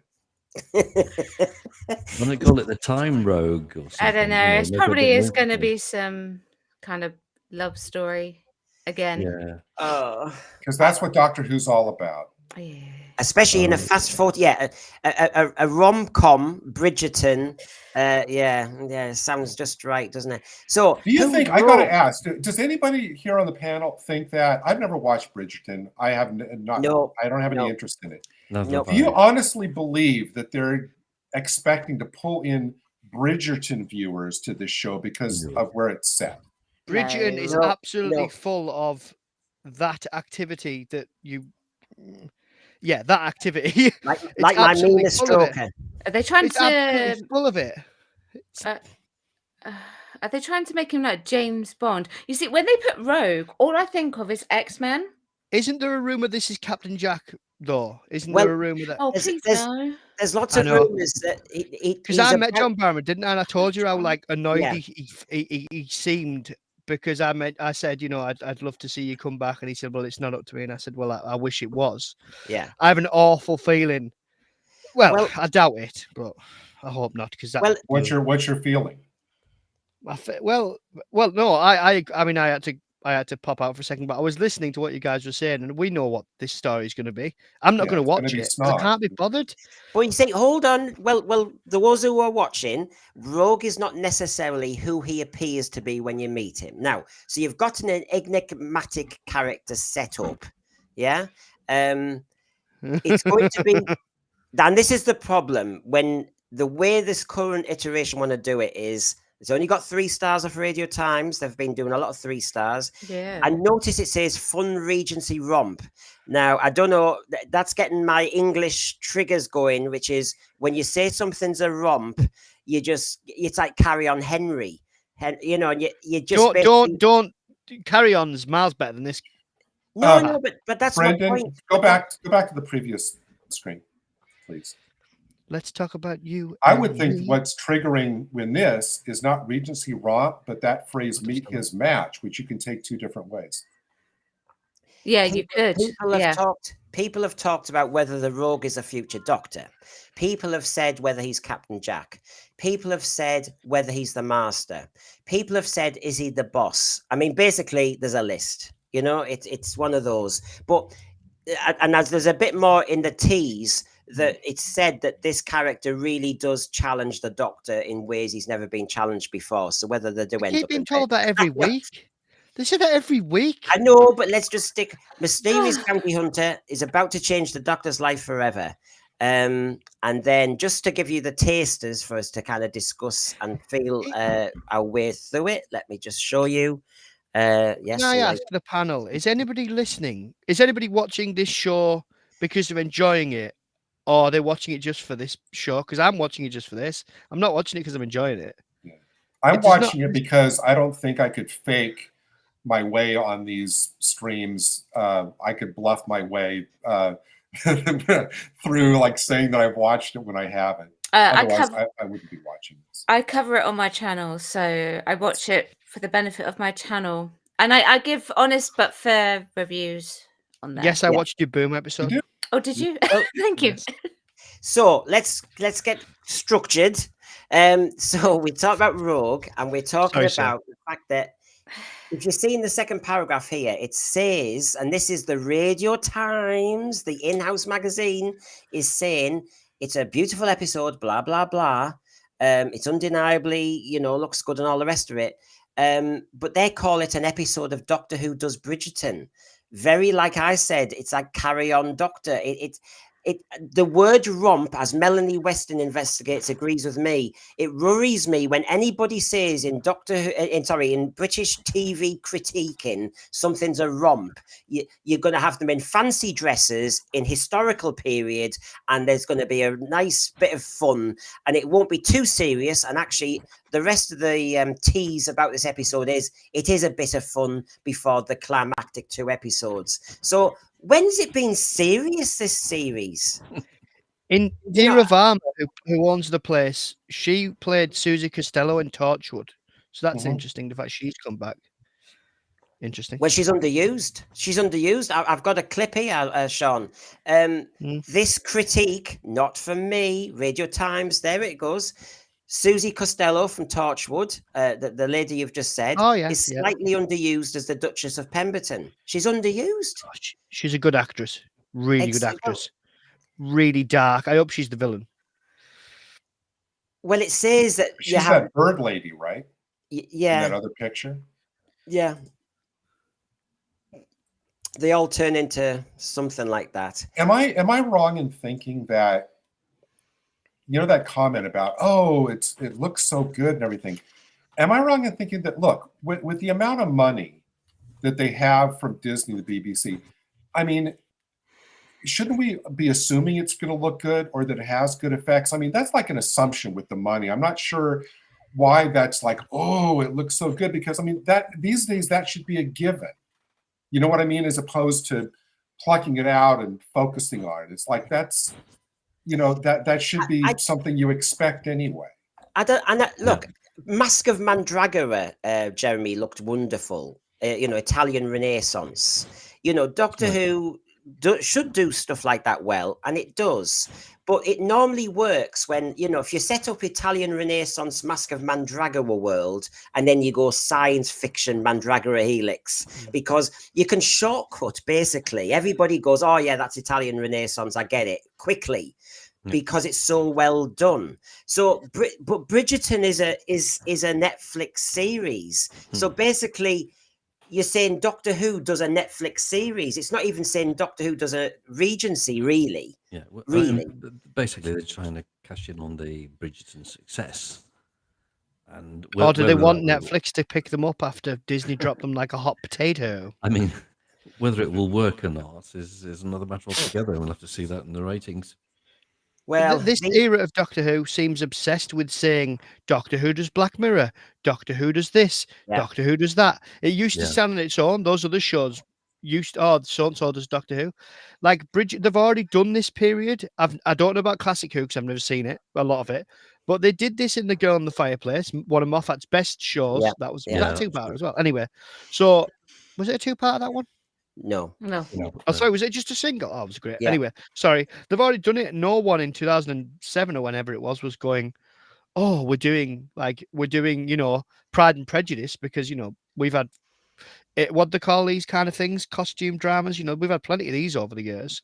It seems like it can't stand on its own 2 feet, or they're trying to say young people that don't exist. We're doing this week. I've been reading this copy, which is well worth reading, because there are huge red flags in every one of these 3 paragraphs. Gary, the last paragraph, for example, I was about to point out, while the Bridgerton parody is also a lot of fun, and as you know, there's clips of Millie Gibson going, "It's Bridgerton."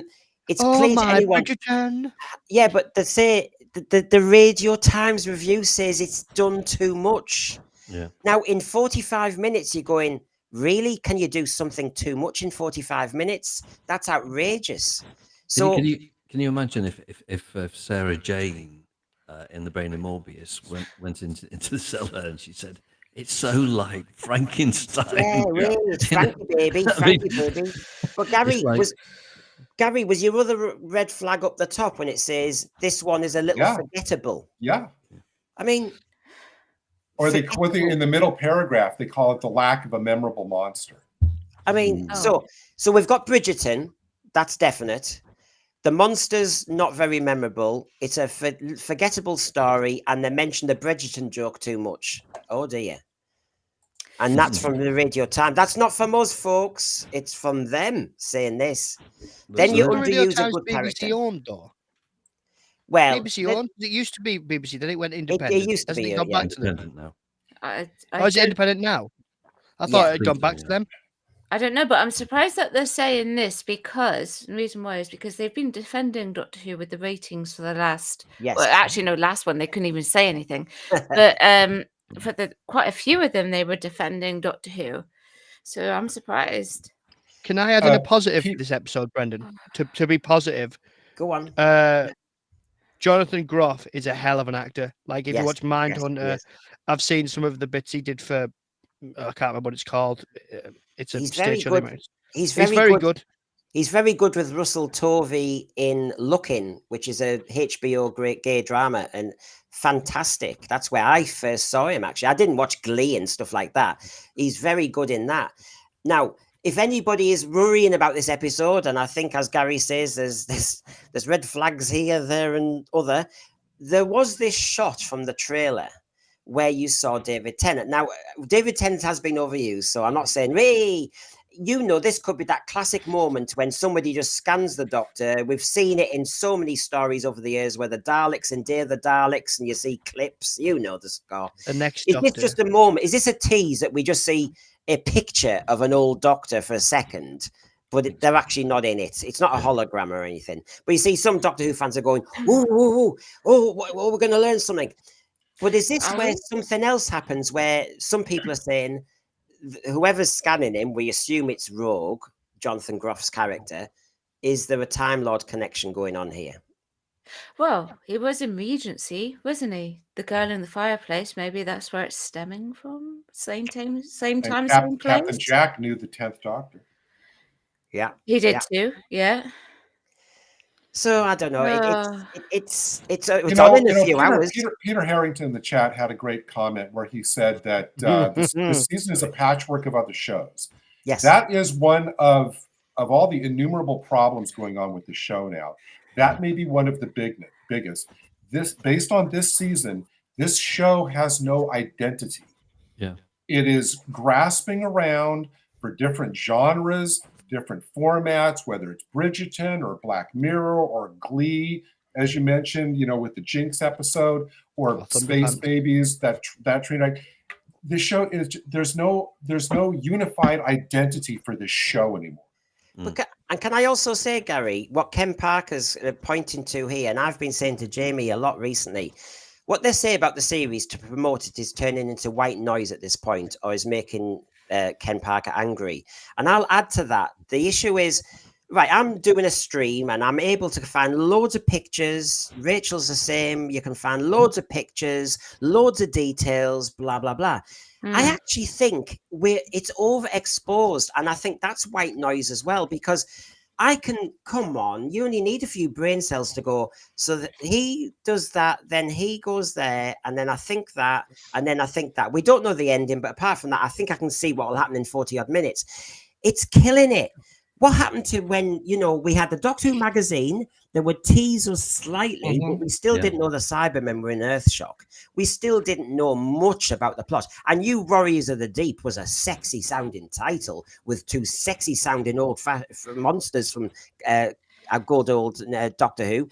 But I didn't know anything about the plot. I think I heard the word Seabase, but you didn't know much. But I feel as though we just know what's coming, and it's white noise, Rachel. Well, can I just say something? Okay, so I'm not one that goes looking at all the mini trailers and reading reviews in advance to making my own reviews. I don't do any of that. In actual fact, this is the first exposure that I've had to it. And it's come up that he is a bounty hunter. The Doctor meets his match in this man right here. Well, obviously then this character Rogue may even be some kind of Time Lord or something like that because of the name. He's obviously there to catch the villain alien after them for the money, for the cash. Maybe him and the Doctor meet at loggerheads because of that, and they come under scrutiny, and I'm putting all of this together. I'm even writing it for them. They better not be watching. They're putting it all together. I'm putting it all together, sorry. And it's like, I might not be right, but there's other things that I've said that I've put together from, just bits and pieces that I've seen, and I've been right. So I think there's too much.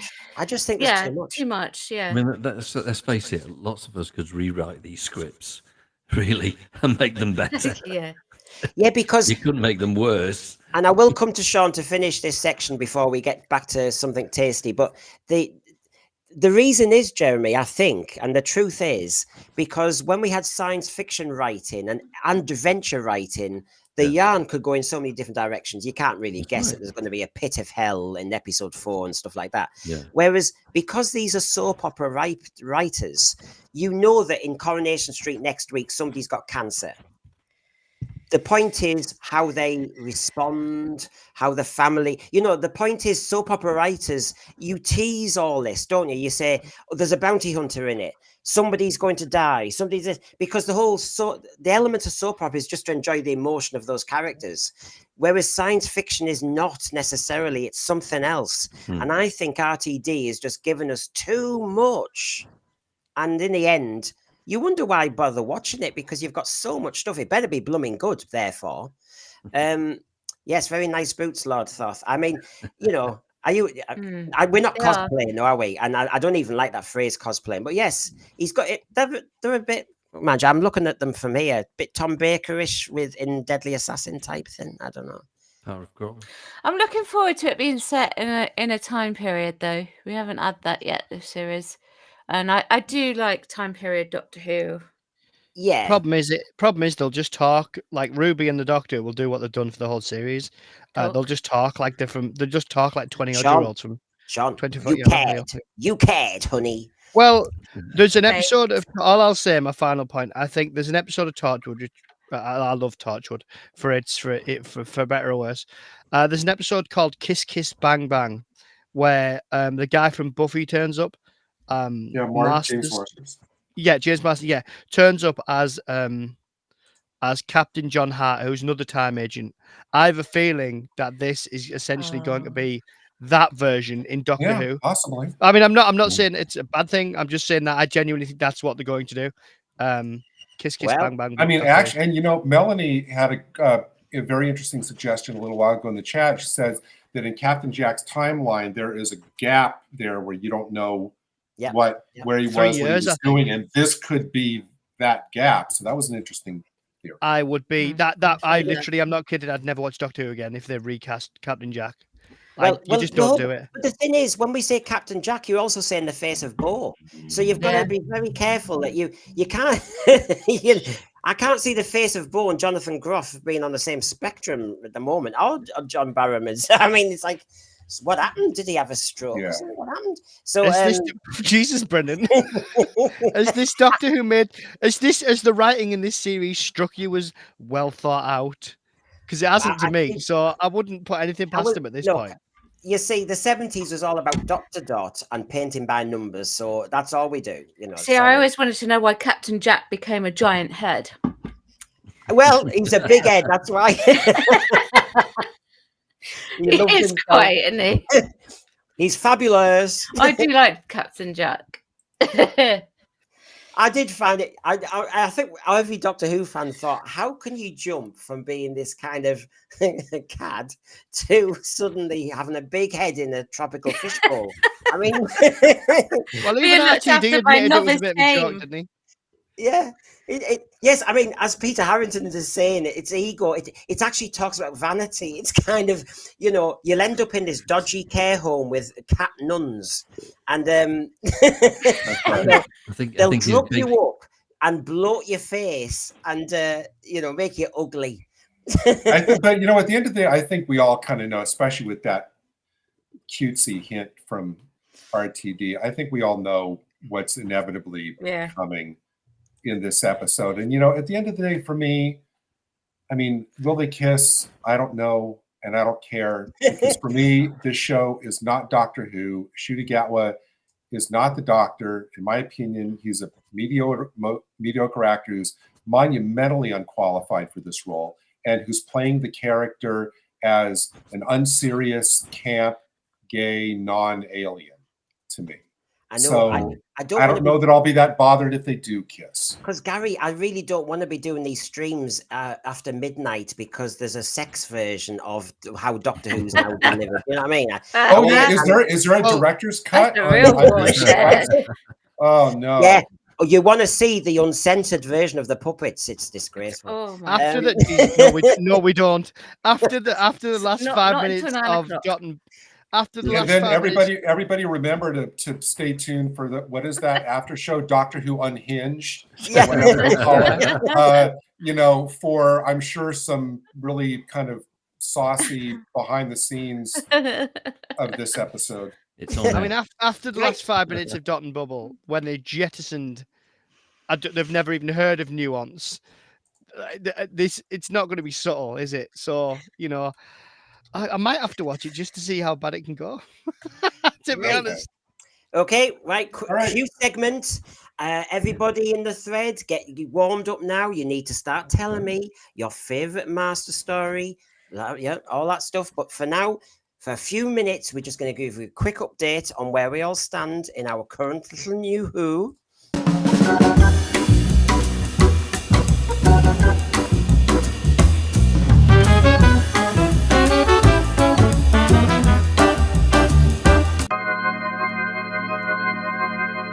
Still scary music for scary ratings. I don't like to repeat about ratings. Every show talks about them, but I promise you this will be fast in and out. We'll dip our toe in the water.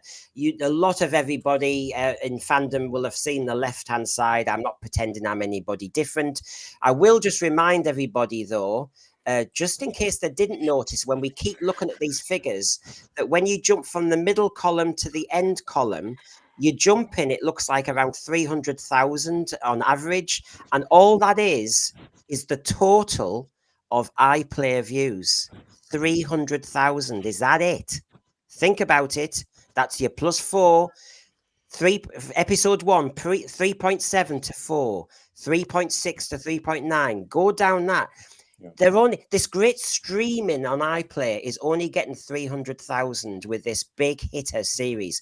Now I want to show the panel a couple of slides, and that's it, and get your responses and everybody in the thread to take you from that. You can see on the right hand side, I've just got it in a different way. Thank you, Doctor Who Mysterio, where you can just see all of RTD's new era, and you can see the overnights. And can I just say that when you see the first 4 and you go, oh yeah, the ratings have dropped because it's the summer.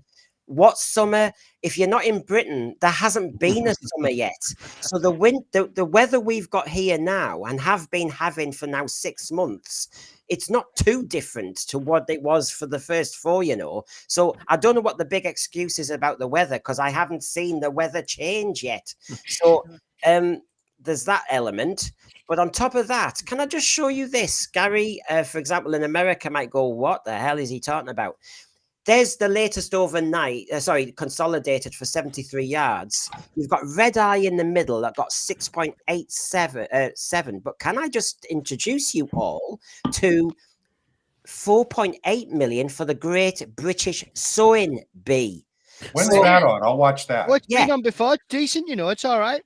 So Doctor Who, with all the Disney It budget, streaming potential, all the marketing, RTD's award-winning writing, Ncuti Gatwa, the most amazing actor, they're getting half the audience of some people who sew stuff together and make costumes. And guess what? There's no Britain's Got Talent next week either, so it's not going to have any major competition, I don't think. So is but the sewing? Sorry, go on, Jerry. So is the Sewing Bee TV program giving Doctor Who the needle? It certainly is. It's puncturing. It's puncturing his inflated ego. Honestly, it's a shocker though. You hear this tripe saying, "Oh, Doctor Who, it's because of the weather. The FA Cup was maybe on. I think some Doctor Who fans couldn't find the button." And you hear all these excuses. Excuse me. Look at the all jump the Who's watching the Sewing Bee then? Who are all these people who are managing? Yeah, Sewing Bee's all right. I think they should shift Russell T Davies over to produce the Sewing Bee and get whoever's producing the Sewing Bee to start running Doctor Who. But people forget, like, shows like this are loved in Britain. It sounds like a cliche, but Repair Shop. Watch it. See people bring their knickknacks and get them repaired, and you'll have a bit of a cry. It's great. Honestly, like people forget. Hello, sorry, Brendan. No, I'm joining your point. Don't worry, Sean. Right. The point about great British Sewing Bee, check me if I'm wrong. Are they obsessed with preaching? thought you were going to say No, nothing to they Jerry. no. Do you know what I mean? No. They just do their job. They get on with Well, that Brent- show. Like Brent, I mean, majority of us here are from England, right? Like, and then America. Both sides of the pond, people are having a tough time, and I'm not going to get into the politics of it, but people are having a tough time across the board when they put their TV on, which they pay for, by the way. But let's not get into that. They want to be entertained. They want to forget about what's going on. They want escapism. They do not want to be lectured. Yeah. Whether it's the message is right, wrong, whatever, they want entertainment. They want to put on Repair Shop. They want to put on the Sewing Bee. They want to put on Britain's Got Talent that's been going years and years. The fact that's beating Doctor Who is an embarrassment, really. And you can make up all the excuses you want. People just want to put something on. I've been watching Star Trek Enterprise, classic Doctor Who. It's great stuff. Yeah. Enterprise was derided when it was first on. It's great. But this is- it really is. But this is what I anyway, sorry, mean. go on. People cannot give Doctor Who now an easy pass because other shows are embarrassing it. Red Simple Eye as that. especially. Look at that. That is one heck of a jump for consolidation figures. Is that Yeah. a mystery show? Yeah. So, and look, I don't want Doctor Who to die either. This is the problem with it all. But it's just I don't agree with people justifying what you can't justify.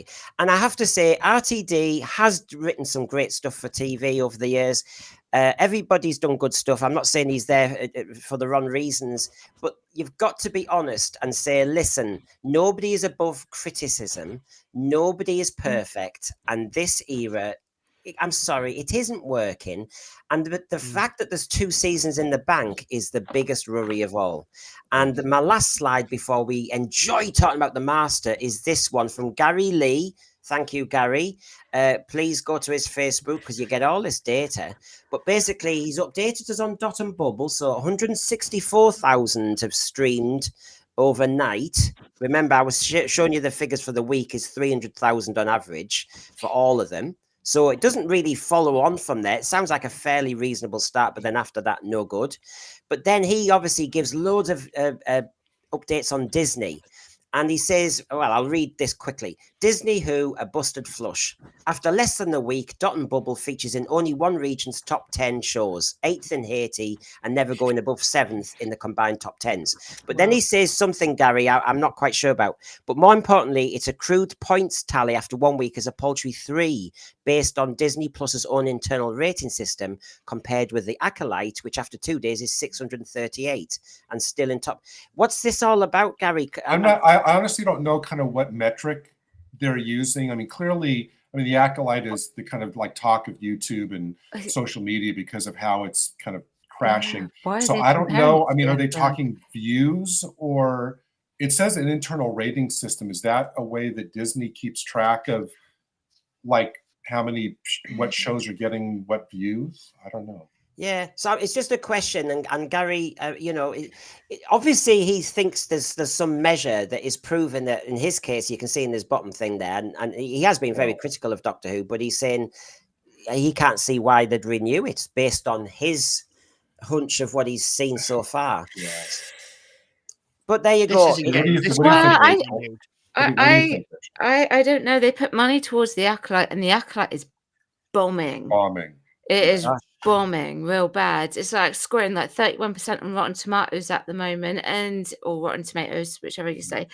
And then like 638 on the Disney chart. I mean, can you even compare those two? That's quite. Yes, click like and subscribe. Yes, I think. Speaking of numbers, I actually want to know what's the over/under on Shooty crying this episode. Right, okay. Can I just say something here? There's a young man called Tharies. I don't know if you know who Tharies is. Yeah. Even he's a very much enthusiastic about Doctor Who, but even he has said it's a bit much. Yeah. So if he's saying it, that's honest criticism as well. Because I know Look at Time Scales' comment. Put that up. Yeah. Sorry, I've just seen. The thing is, though, it's like you do a show, Rachel. I do one. Brendan does one. I'm not sure you know about the other guys. Sorry, but we all. If we were doing this stream every week, and this was bombing, and people were flooding, the section with honest criticisms like blah blah blah, not just like abuse. You'd be like, right. You'd sit down at one point and go, you know what? We're getting like 12 people listening. We used to have like 50. What? We've taken a wrong turn. Have you been looking at my internal data? No. No, I'm talking about my own. Our podcast, Brendan. Podcast is even worse. But no, at a certain point, you've genuinely got to stop and take stock of anything in your life. If it's not going the way you thought it was, or you're not getting the results, and you're putting that much effort, you think, hang on, we've taken a wrong turn. That's a strength. That's a strength to do that. That's strength and bravery to go, you know what, we've made a mistake here. The trouble is, it's not, can they be brave when they've made 2 series? That's the trouble. And that's what the question Peter Harrington's got. Do you think Disney will pull out if the second season goes below? My understanding is RTD's been paid up front, hasn't he? Peter Harrington, I think I did a stream about 3 weeks ago where the discussion is that it's not going to be many months. It's going to be quite soon when Disney will make that decision because... So actually, it's the data now that I'm sure, are pouring over. I think the question is, will they drop, and I don't even know if it's possible because I don't know the details of their deal with the BBC. Could they just drop the entire season in one go? Like they did with Echo. Yeah, that is possible. You mentioned Echo on your... You mentioned Echo in one of your videos. That's right. Yeah, that was like the last one because Melanie and I had also talked about the possibility that they might do that. And then I also ever said that I think the BBC are looking for a reason to drop it. I think they're trying to find one. Well, they cancelled it just before Flux. I mean, I don't know about you. What about the guys in the panel? Did you guys think it would be this bad? Because I thought it would, genuinely thought it would end up at about Whitaker's ratings, maybe about 4 million, 5 at a push an episode. I thought it would sit at that level. I didn't think it would drop down. I did not think it would drop down this far. Yeah. I'm shocked to see. And if it drops into the 1 point millions, I'm sorry, but you could say that we're giving out 3 pints of lager in the sun in England, but you can say what you want, but at a certain point, you've got to admit that this has gone wrong. Something's gone wrong, yeah. Well, it has gone wrong. A lot. So let's cheer ourselves up. We might do anyway. The best. Yay! Brandon, congratulate that boy. I tell you, you're knocking it out of the park with these graphics. Well, if I give you a second, you can spot possibly your favorite master. They're not all there because I'm not making it easy for people, but that's great. I mean, if you're going to have the best master story and you're going to have the best master, you need a nice master's lair, I thought. So, I don't know. That's quite a grand set for it. I think that set would have fitted the movie. This graphic has a higher production value than the entirety of the Jodie era. And there is no sex in it either. There's no sex in that. Very good. I love it. Nice. But so in the thread, everybody start telling us now, because this is the moment of truth when everybody on the panel will say their favorite master story and why. And we'll have a few kind of, honorable mentions and maybe whether the master's been taking a wrong turn of late, that sort of thing. Okay, so here we go with the master. I can hear you. Who are you? Oh God, I know. Hold on, look at this. Oh my goodness. Maestro. No, we didn't mention Maestro. We mentioned the Master. We're doing the Master's best stories. The Maestro hasn't had a best story. Oh, I got it wrong. I thought you said the Maestro. I think none on the panel have ever said the Maestro with any glee or nostalgia at all, mate. No. I am saying no because it's it's me, Walkie. Okay, pull the other one. It is. Willie Stroker is now Jinx Monsoon is now the Maestro, right? I get it. Can you see? I can now. Right, so you've been waiting for this moment all night, bless you. I'm the one that waits. Yeah, very true. You can wait a bit longer.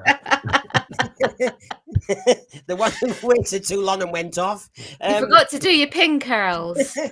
Yeah, hello, Mrs. Slocum. Are you being served?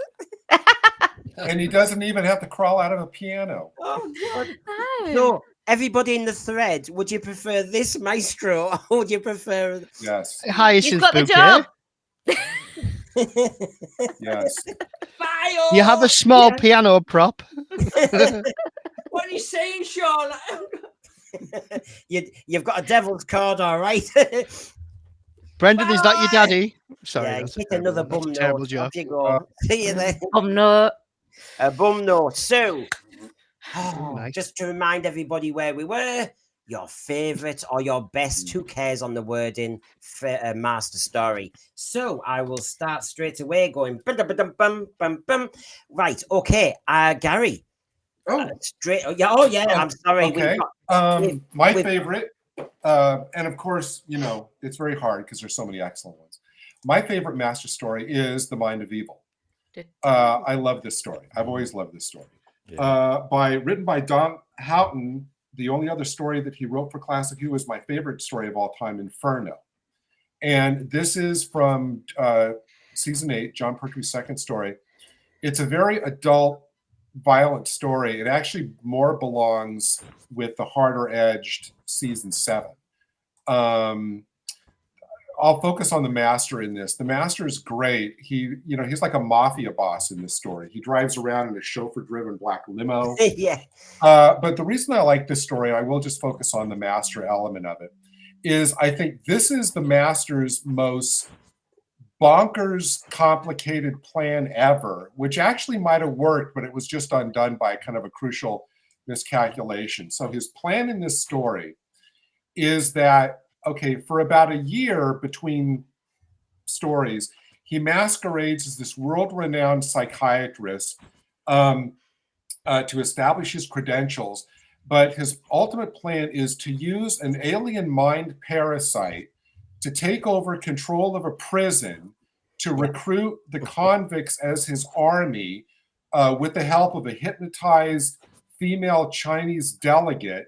And they're going to steal a nuclear missile that's being decommissioned during a peace conference, fire it at the conference, and begin World War III.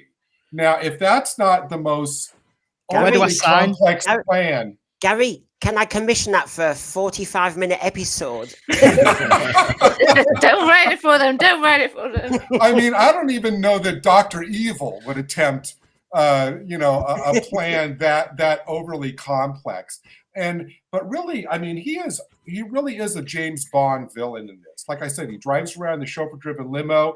He has a hideously overcomplicated plan. Just like Bond, there's a siege on the villain's stronghold.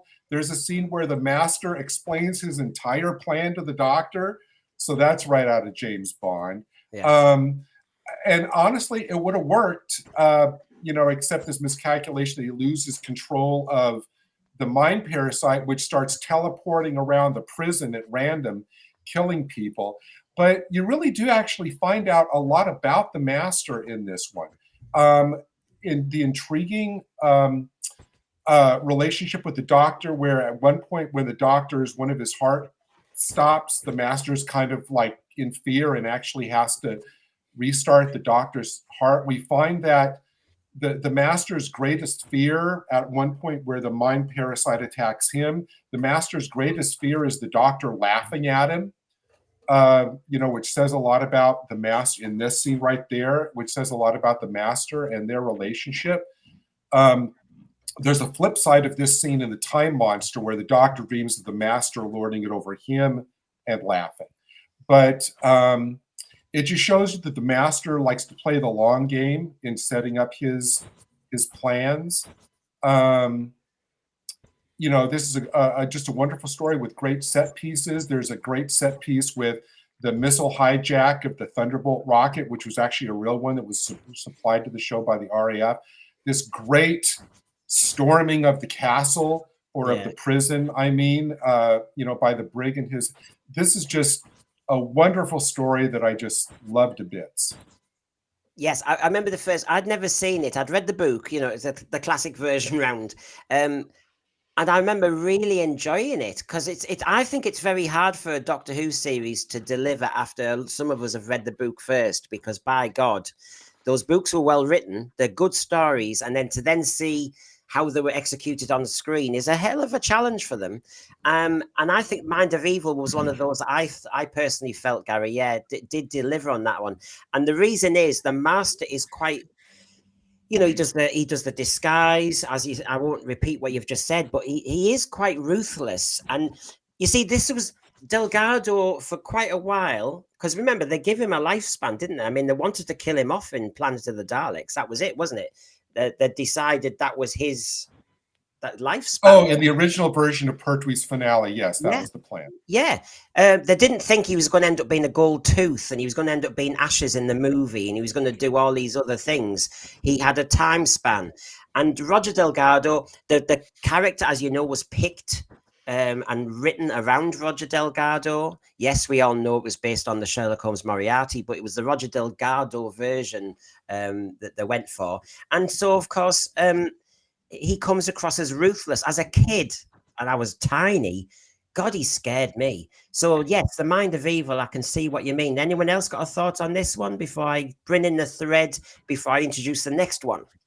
Yeah, it was quite a scary episode back then in 1971. Torturing the mind. Very adult too, with the the brutality of the convicts, with the whole idea about rehabilitation, about you're sucking all the good impulses out of somebody's mind. Is that right or fair? There's a lot of really adult themes that are, and I mean adult in the best sense. Yeah, that's not prohibitive of children enjoying this, but there is a lot in this story for adults as well. There's a great callback to the author's previous story, Inferno, where you see that the Doctor is still very haunted by the events of that story and considers that still his greatest fear. They didn't really do that a lot in the classic stories, where you had such pointed in non-sequel stories, we had such pointed references to events of other stories, but it works very well here.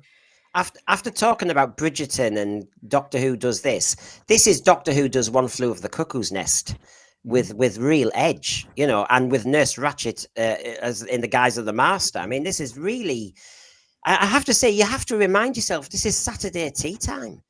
Absolutely unbelievable. Some of the stuff you said ages ago, Sean, about Mrs. Doubtfire, and you don't talk down to your children, the audience. These concepts are not childish concepts. These are very, as Gary said, so adult. And you can see why the Master would scare you in anything when he has concepts like this delivered like this. Now, the thread is on fire, because you would expect that with the Master. Of course you would. So I'm just going to actually bring a few in just to keep up to speed before we introduce the next one, where two of the panelists agree. So it makes an awful lot of sense. So let me just get my bearings here. Yes, Delgado looking very dapper, blah, blah, blah. Let me just find where people are starting to make choices. Yes, I saw this a lot, and I saw this in a lot of surveys as well. The World Enough and Time and the Doctor Falls, actually, with John Sim and Missy. And we may mention that later if it comes up. But yes, I can see what you mean by that enigmatic Joker, because when the John Sim Master came back, he was slowed down. He wasn't manic, and I like the Mr. Master. I don't think you should ever reveal the magic circle secrets, but yes, Ken Parker, what do I? Do you? Steady on. Hey, no. So yeah, so Connor, John Sim's your favourite. This is what I mean. Master's interesting. The people are all over the shop. Peter Harrington. Now, I did say earlier that I know you like the Demons, the Sea Devils, and I wrote down the other one. Yes, I have got it here. It'll come back to me. But yes, we've got that one. Peter Harrington also lists the Deadly Assassin. You may find that stars in a moment. He also says, thank you, Peter Harrington, for keeping the thread kicking off. You're like our kind of, when somebody's had a heart attack and you go, and you kind of give electricity to the thread again, Peter. Right, so Colony in Space and Frontier in Space. Yeah. I know, as Gary said, how the hell do you choose? The there were some good ones, and Delgado was well served with some amazing stories. Peter Harrington again. It's a Planet of Fire needs more love. I've got a lovely picture from that. And then let's have a look. Timescales. Pure Evil, Anthony Ainley's Master in Survival. Yes, Survival is given a big mention. Ken Parker mentions the demons and the Sea Devils. Timescales also mentions the Dr. Falls. Thank you, Lord Thoth. Thank you for finding us. It's lovely to see you. I see you on a few others of top-notch quality, so thank you for finding us. What the hell are you doing here? I'm joking. Yeah, it's good to have How you. dare you, here Sean. after the puppets, Lord Thoth. I mean, my God. I mean, he must have gone to the loo or something. But anyway, good to see you, because I know you're busy and you do watch a lot of streams as well. So who's next? Well, it has to be, and two of my panelists picked this. It had nothing to do with me, but they went, both of them, for Terror of the Autons, which actually is the introduction of the Master. So it kind of makes sense. So that's Jeremy and Sean. So Jeremy, the hard bit is we can't see Good each other choice. talking, so to speak. So Jeremy, if you go first, Sean come in, and then Jeremy, you know what I mean? A bit of that. So Jeremy, you go for it, because I haven't seen this in ages. Sorry, Brendan. I haven't seen this in ages. And I had to pick one, and I was like, I've seen that one, and I didn't want to pick the film. So you go for it, mate. The floor is yours. I shall be quiet. Well, it's the first Master story, and it was very good. And I remember seeing it the first time round, and I was very impressed. And of course, it features all these elements like the killer doll and the plastic daffodils, and of course the Autons making a return. But you've got to remember, Jeremy, we were introduced to, you said the dolls, he masterminded some brutal deaths. Oh, yeah. We were introduced to this, come on, you're a kid. And there's this evil villain who, you know, he compresses you, he makes you miniature and kills you. And to find, you know, to find a little kind of, you know, dead body, a corpse in a lunchbox and stuff like that. That's gooch. That Fancy was finding that. gooch. Fancy finding that in your bait box. I know. But that's the thing, taking the ordinary, and like you said earlier, Brendan, the best bits of Doctor Who, like the statues and stuff, taking ordinary things, the dark, and making them frightening. That's what works. But this is inventive. It takes thinking. You know, you can't just copy a show like Bridgerton. This takes some actual creativity. But I haven't seen in ages. But because a kid now would want in their lunchbox some Monster Munch, and you know that this. I mean, yeah, I know it's. Oh, I love it. It's a great concept. I mean, look at him. The black gloves as well. Yeah. The whole, I mean, it's very a certain German officer, isn't it? It's all that kind of, it leans into that, but there's something to be said for a really in control villain. You know, because I think that's an issue with modern day stuff in general, that the villains are just too shouty, too over the top. You know, look at that bus. yeah. And little Sharabang. I know. Well, me and Rachel talk all the time about an actor keeping it within. And sometimes I know people have said they like John Sims' iteration, Sacha Dhawan's as well. But Roger Delgado, as you say, Sean, was very controlled anger or controlled menace. And that scared me, I have to say. I can only tell the truth. Oh. Look at those Autons. I know. We see... I mean, one of the things I've got, Jeremy and Sean, from this episode, if I just make it bigger, are some of the key quotes from the Master, because this is the first time you see him. I'm usually referred to as the Master, universally. So cocky. But you see, Doctor, you're my intellectual equal, almost. And you know, all the way through the Doctor and Master rivalry, you have that kind of, you know, sometimes you see it in the Sea Devils with the duel, or in the King's Demons with a bit of sword play, blah, blah, blah. And then that a cliffhanger again. The Doctor answers the telephone, the long plastic cable. Hello, Doctor. I'm phoning simply to say goodbye. You know, it's great stuff. I just plastic called chair. to say I love you. Sorry, I Yeah. couldn't resist. The black plastic chair, of course, and the auton in the safe as Yeah. well. Yes. Because he opens the safe and he shuts the doors not quick. And of course, I mean, there were so many different ways, very inventive ways. I know it was plastic, but the master was using, and but he had disguises, wasn't he? I think I had the shot. He was disguised as the telephone operator who put the cable in. Yeah. No doubt, I've got it somewhere, but it doesn't matter. But yeah, I mean, he was introduced at the circus ground, wasn't he? And he had his little caravan there, the TARDIS.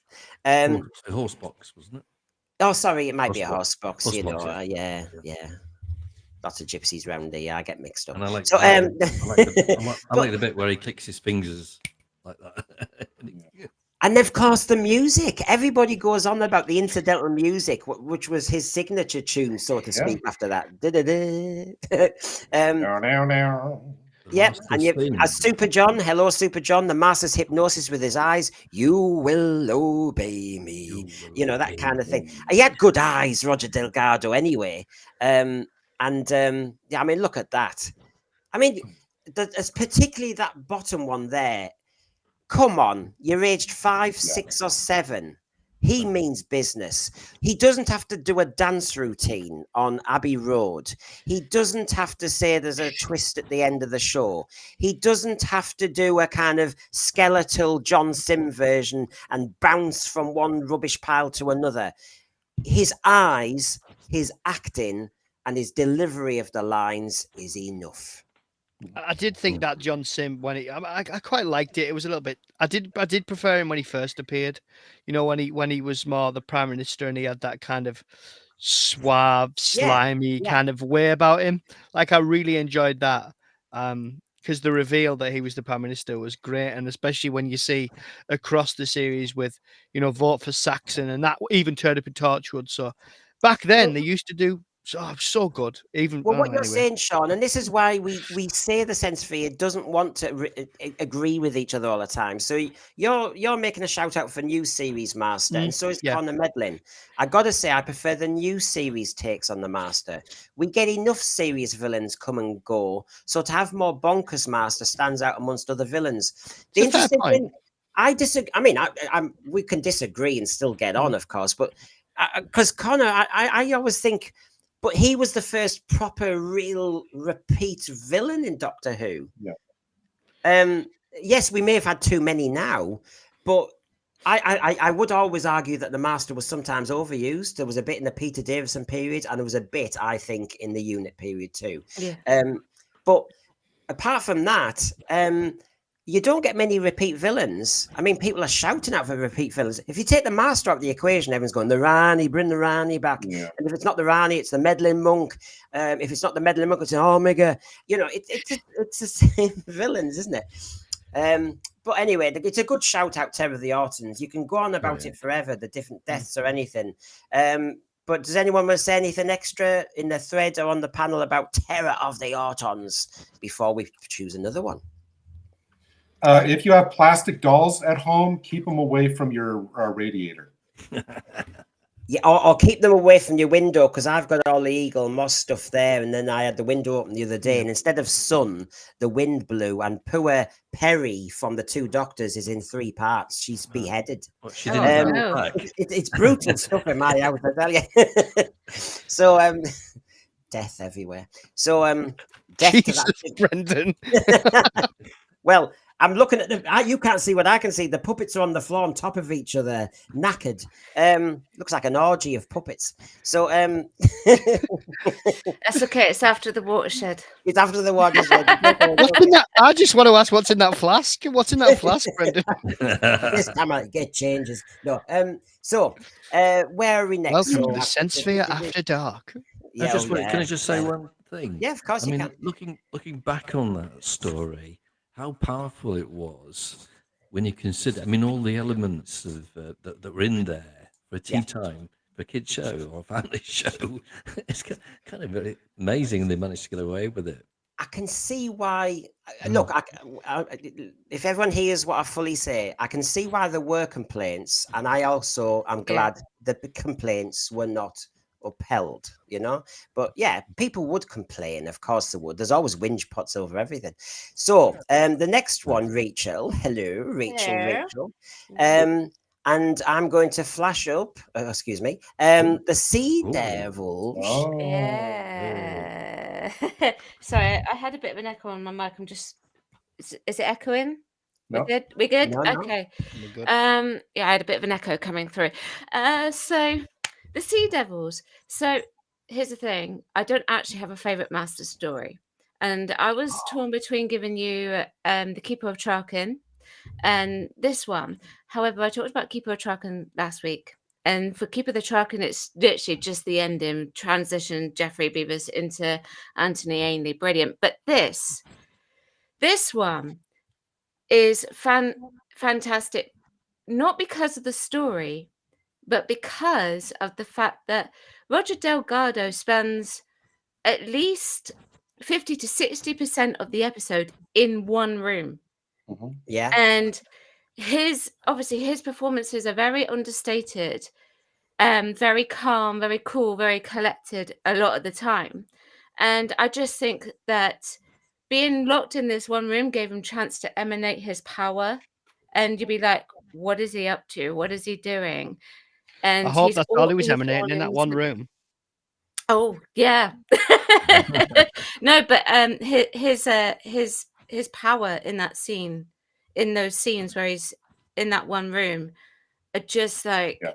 better than anything that we've had with bottled episodes recently. Yeah. If you could have just kept him in that one room, I know they didn't say it 6 stories, but if you kept him in that one room, he would have been even more phenomenal than what we had in this episode. Yeah. And I don't even think the Sea Devils is the best story, but the performance is one of The his other thing, best. Rachel, is they either trust their actors so much as the master by this point in the Sea Devils Yeah, that they take. I would say it is a risk that you have it is. the most evil villain in your universe watching the clanners. Now, in a way, that's a risk, you know, because aren't you risk like RTD would do badly, undermining a character with Yeah. a bit of froth, whereas it doesn't, does it? No, it doesn't at all. And they were already taking the risk anyway, because John Pertwee's Doctor wasn't really in the TARDIS traveling about. So it was all very earthbound, his genre as the Doctor. But then to go one step further and lock the Master into a room Yeah. is an even bigger risk, and the Master is a huge threat.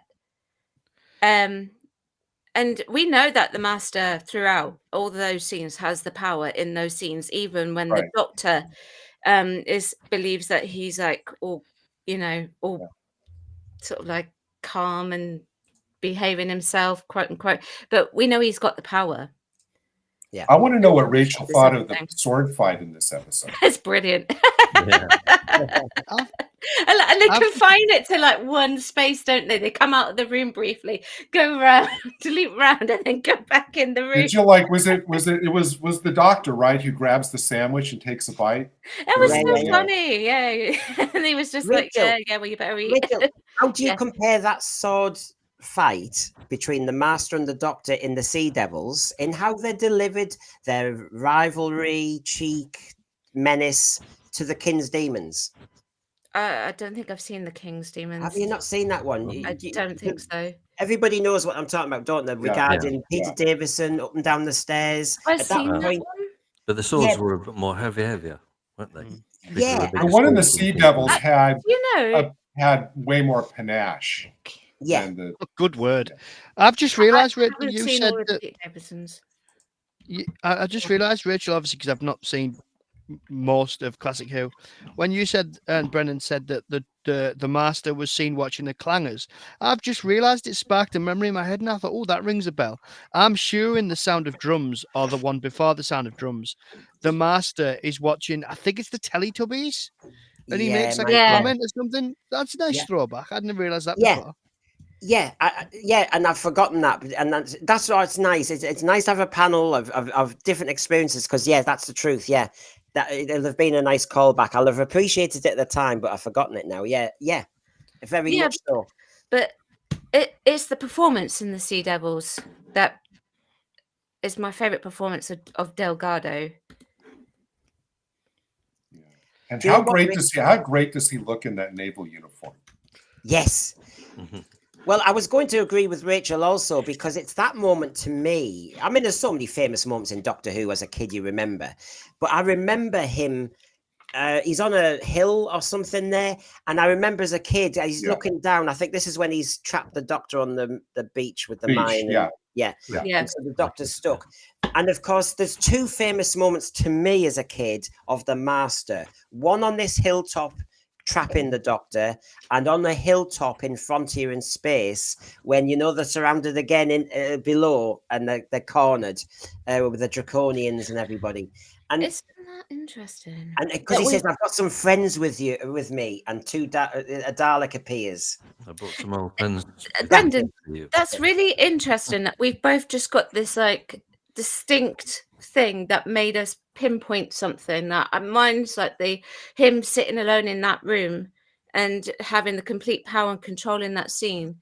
Just remember him sitting there, bottled in, and then the transition from Jeffrey Beavers into Anthony Ainley. Those are just the two things that stick in my mind. Yeah, like something else.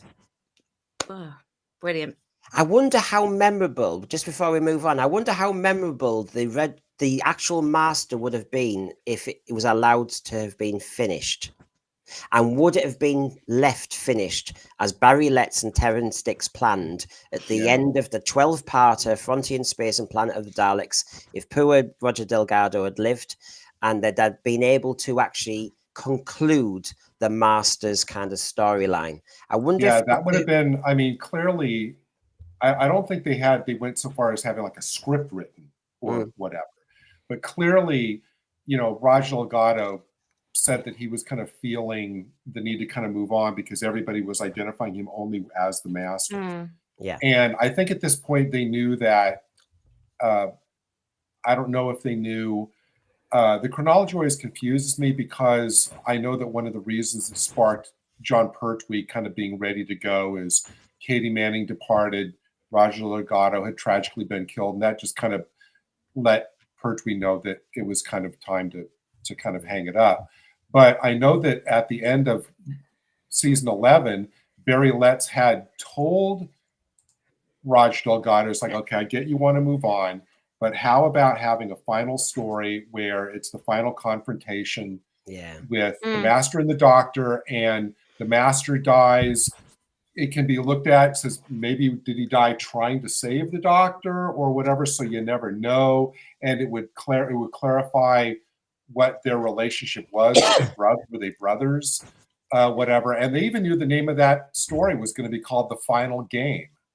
Well, and Roger Delgado was like, yes, that sounds great. But unfortunately, then to link with Gary and Bryn, Rachel Lynn, because Rachel might know better than me, even though I'm an English teacher, I can't remember the blooming line, but because it was supposed to be Sherlock Holmes and Moriarty, this would make sense that you had them at, is it Reichenbach Falls? Yeah. And they both fall off.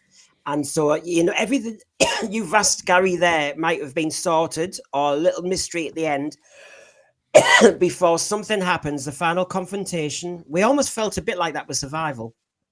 But I was going to say something then. Sorry, go on, Rachel.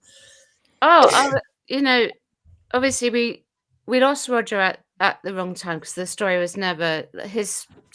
was never officially concluded, but that gave them time to actually think about what they wanted to do with the Master. And we wouldn't have got Jeffrey Beavers, and we wouldn't have got Anthony Ainley and John Sim and everyone that's followed after, Yeah. And they are all very different takes on the Master. So, I mean, I guess in a weird way, things happen, and sometimes there is a payoff. Not that sounds really bad. That sounds really bad, but you know what I mean. Like they then didn't need to write him out. They had to find another way to do it, and I think they did it in a way that was most respectful for him.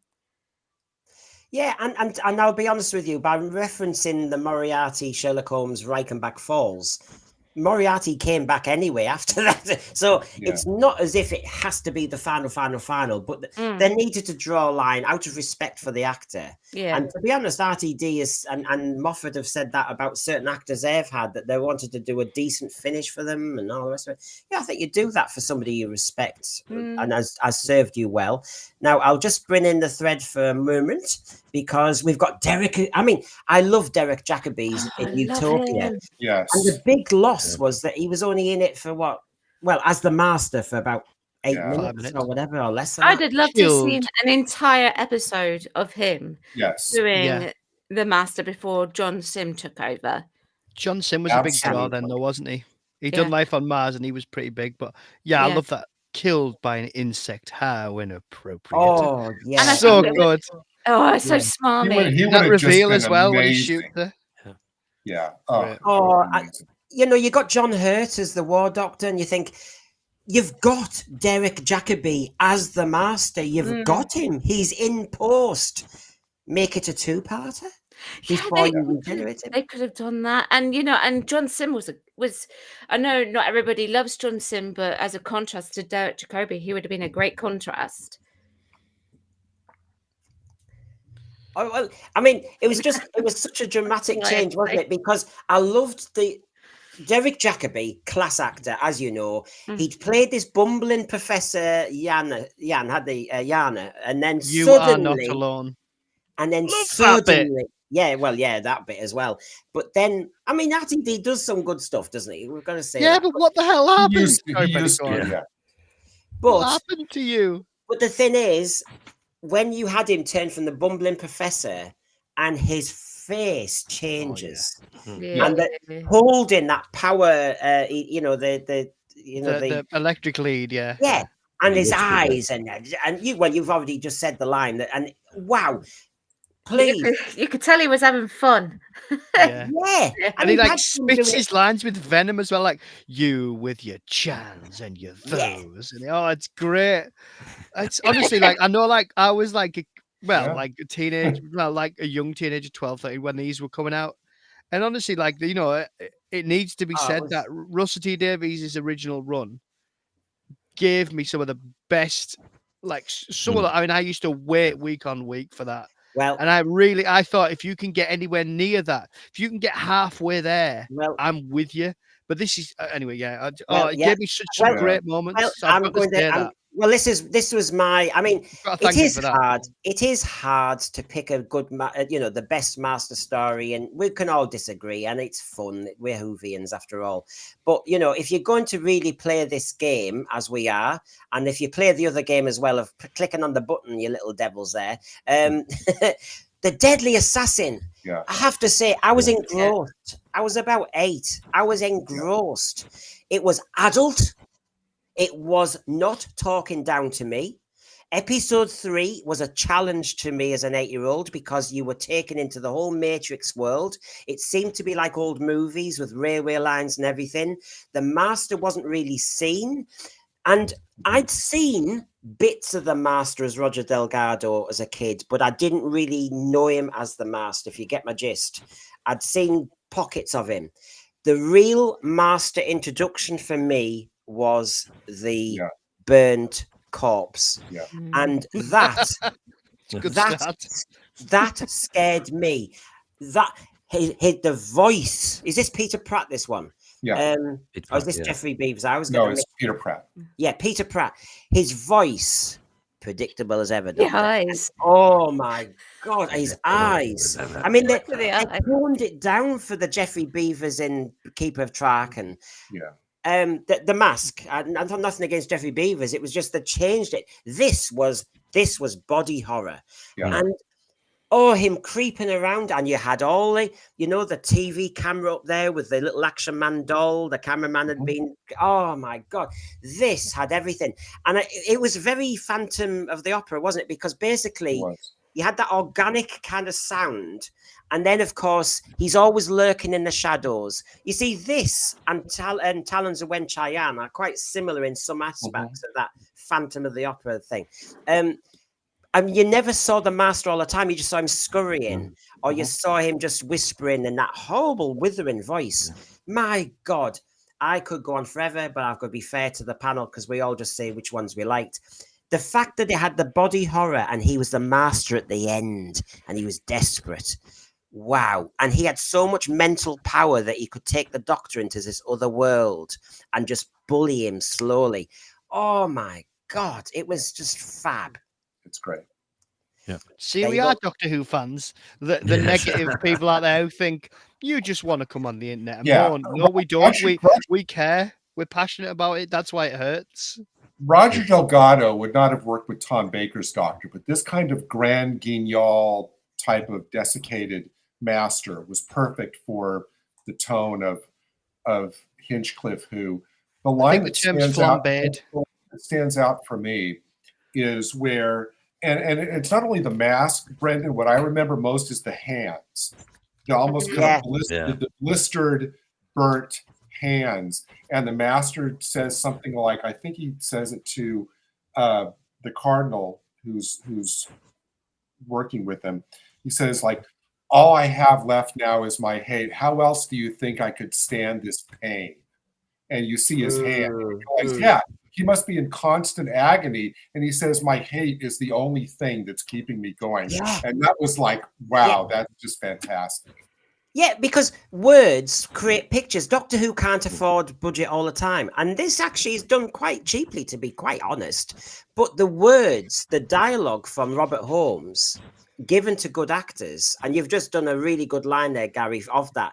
As a kid, it burns into your brain, doesn't it? Going, oh my God, the only thing keeping him alive is his willpower. Oh my God. You know. I mean, a good tribute to Peter Pratt for the acting in the voice. I thought very good.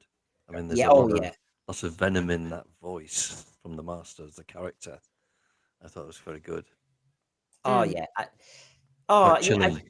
Quite chilling. And this is what I mean. You know, it does depress when I think, come on, this is called good story writing, then good casting, and not much money needed. And actually, it's an excellent way to end the Roger Delgado era of the Master, bringing in a mutated version of this Master. Yeah. I think that's probably the best way that they could have done. Yeah. No, I agree. It's clever. It's clever. Yeah, it's very good. You know, and it's sci-fi. That's how you do it. Yeah. So we've all had a go. There are various shout outs there. I'm going to just spin through these. And if you want to kind of say, oh, yeah, you can do. We did do recently. We did do to good part ones, etc. And the demons, of course. Excuse me. Brendan, when does he do the famous clip? You know, the peoples of the universe take notice. You know, because that's Legopolis. Is it right? Okay, Legopolis is brilliant. It I've got is so much good stuff to watch. I can't wait. Colony in Space. Colony in Space. Another great story. A great Master Doctor story. Yeah, and this is what I mean. I'm just being fair. So people in the thread who've said theirs, we might just give a shout out. You see, I loved Frontier in Space. I do remember elements of the Master, but as I said, the Deadly Assassin one was vivid. I loved Frontier in Space is he's reading War of the Worlds and chuckling. Yeah. I know. It's just. There you go, Rachel. Hey, there we go. That's my rather ending. Well, not that bit, but mind you see this bit. Although I didn't like the mask he was given, those lines when he freezes the Doctor and he's kind of a new body and he's going, and it's like, oh my God, it's got creepy laughter. And he's kind of his movement around the Doctor as I've got you and you cannot move. Oh my God. Scary stuff. Yeah. And of course, and he's in one room. Yeah. And as a kid, I didn't know much about the grandfather clock. And suddenly you see it again here. Yeah. And as a kid, you go, oh, now you see, RTD thinks doing Bad Wolf Clues or Susan Twist or Mrs. Flood. But All you have to I do love is Bad Wolf, but that's just me. over 4 years, a kid, a Doctor Who fan can go, oh, that's a clock, it's the clock. And that's all you need. That's all you need. Yeah? We will That stay reveal of with it. Bad Wolf, though, at the end of Turn Left, Yeah, when he runs out, yeah. that's one of the best Doctor Who moments in New Who that that's such a good moment. There So, we Bad Wolf, Yeah. Well, and Rose there's appearing Tom Baker. in series 4, I think it Well, was, every now and again. there's Legopolis. Good, Mhm. that's a good one. That's a bit Mhm. Reichenbach Falls, really. Yeah, absolutely. A few people actually shouted out to me throughout the day about Castrovalva, actually, which wasn't one that came to me straight away, but was playing the Portreeve and all the rest of it. I liked, it was mentioned earlier by people, Planet of Fire. I did like this one, actually. And I did like the way go on, Rachel, go on. Oh, maybe it's not this one. Which one is it where he's obviously, because at this point Nissa still believes that's her father, right? Is it this Legopolis. one? Oh, it's Legopolis. That's Legopolis. Yeah, sorry, I'm merging episodes into each other now. That's Sorry. fine. The one that's thing fine. though about the Planet of Fire one, if you go back to the Planet of Fire picture, Yeah, I'll go forward because there's one more. that's probably my favorite Ainley one, because I could take the Master a lot more seriously, and he's dressed in one of these Delgado suits, as opposed to the kind of fairy story kind of collar that he was given most of the other times. Now, what do the panel think? There is an argument out there in fandom that says you really shouldn't have had an actor made to look like the Delgado Master. He should have looked different. I said that. You said that, Rachel. No, yeah. Yeah. But Yeah. no, but it's Oh, true, isn't it, Rachel? That people do Rachel. say that actually, is that fair? Because the whole idea of a Time Lord, we know as the Doctor, he changes completely. So why did JNT decide to kind of... I know it was a nod to Roger Delgado, of course. Yeah, obviously, that's really what it was. Yeah. Well, why would he? I mean, like, unless he's going off the theory that he's just It's going face. back to his last regeneration, to what he looked Yeah. like.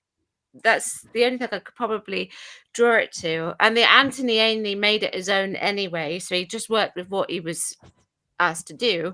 What's that in the jar? Is it And a dot? remember when he took over Treemass, that wasn't a regeneration. He was just taking For over. a body. Oh, He that took over Treemass. He didn't Yeah. regenerate. So it made sense that, as Rachel just said, that he still looked, because that was still in some ways his current form.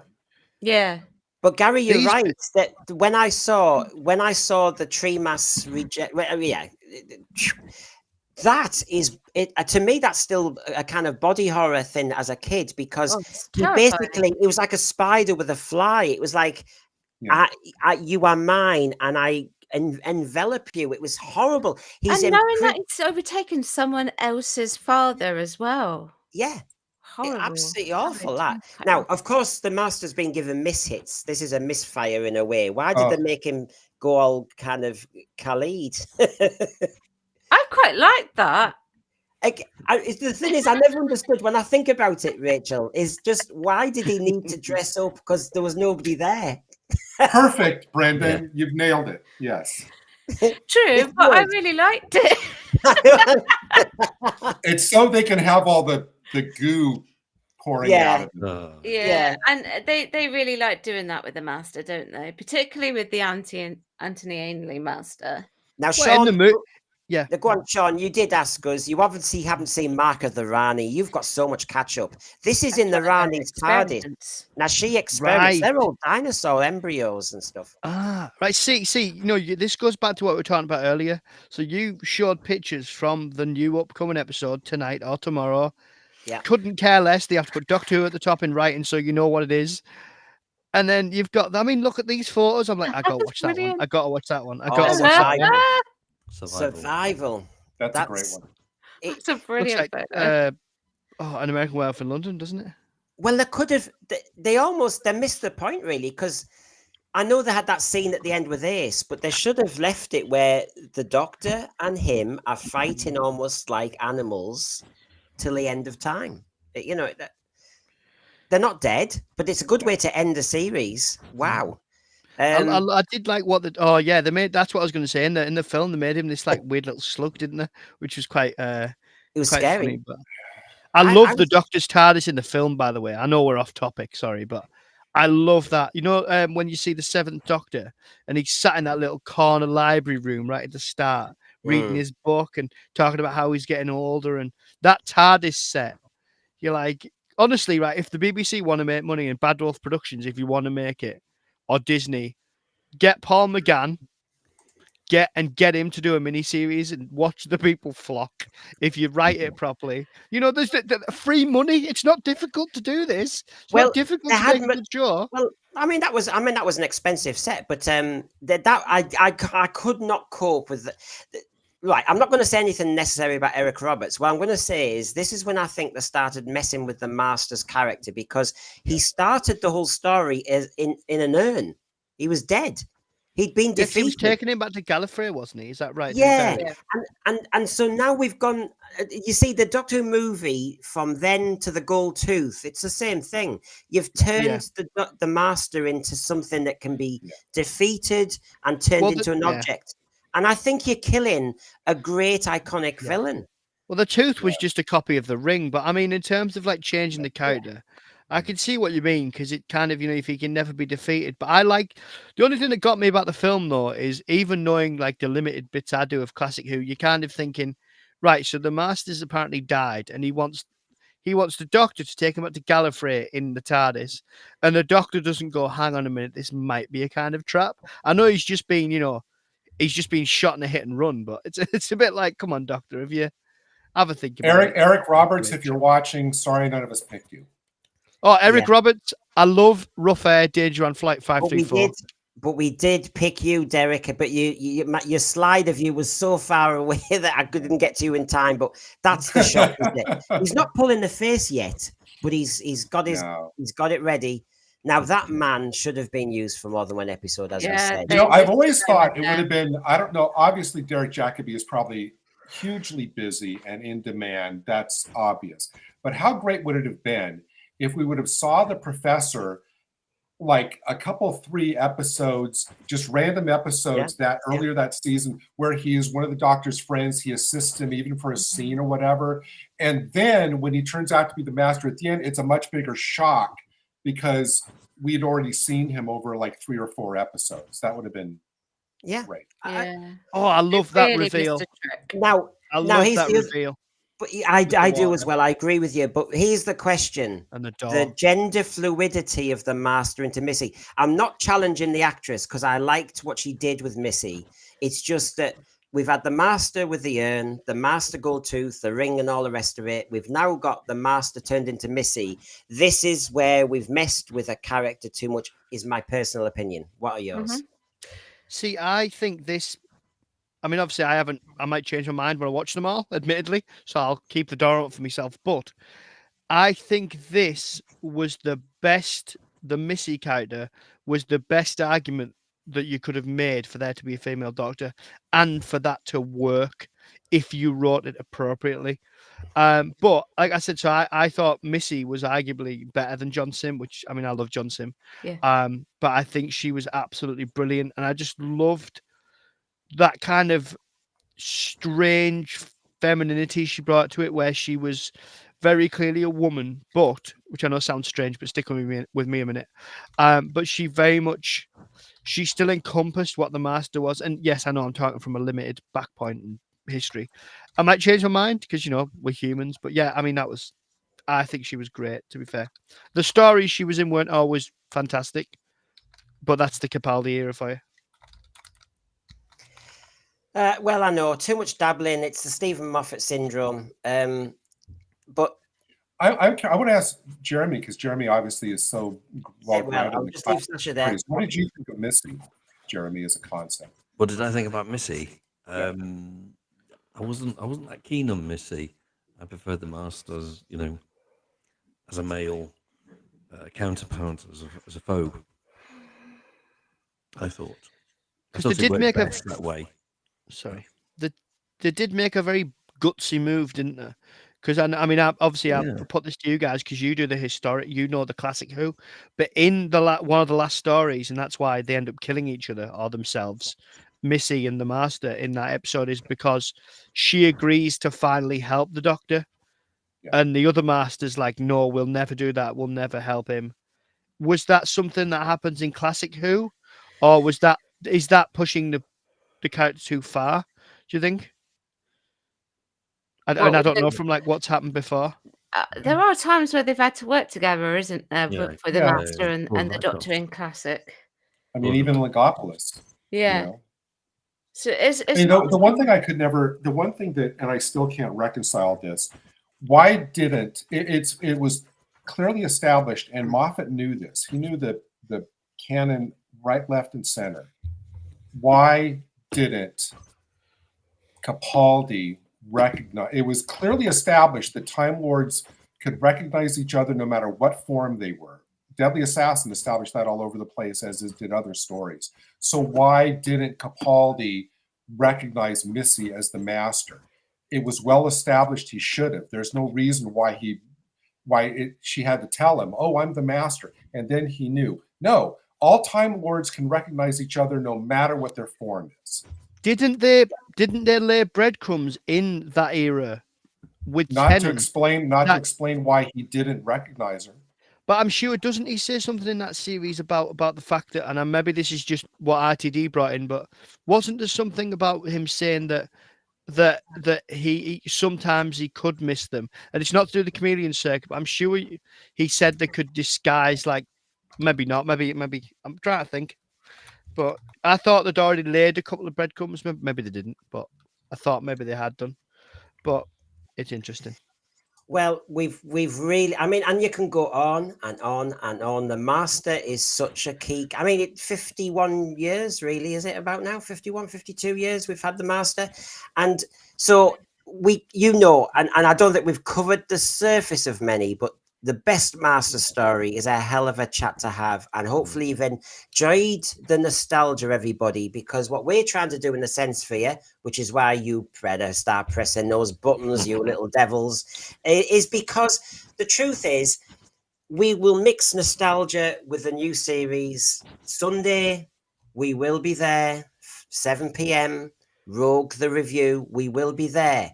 We do both. But we always think, and it is normally on Wednesdays, it's just that I was ill this week, as you know. So before that, you will have seen us on 7 p.m.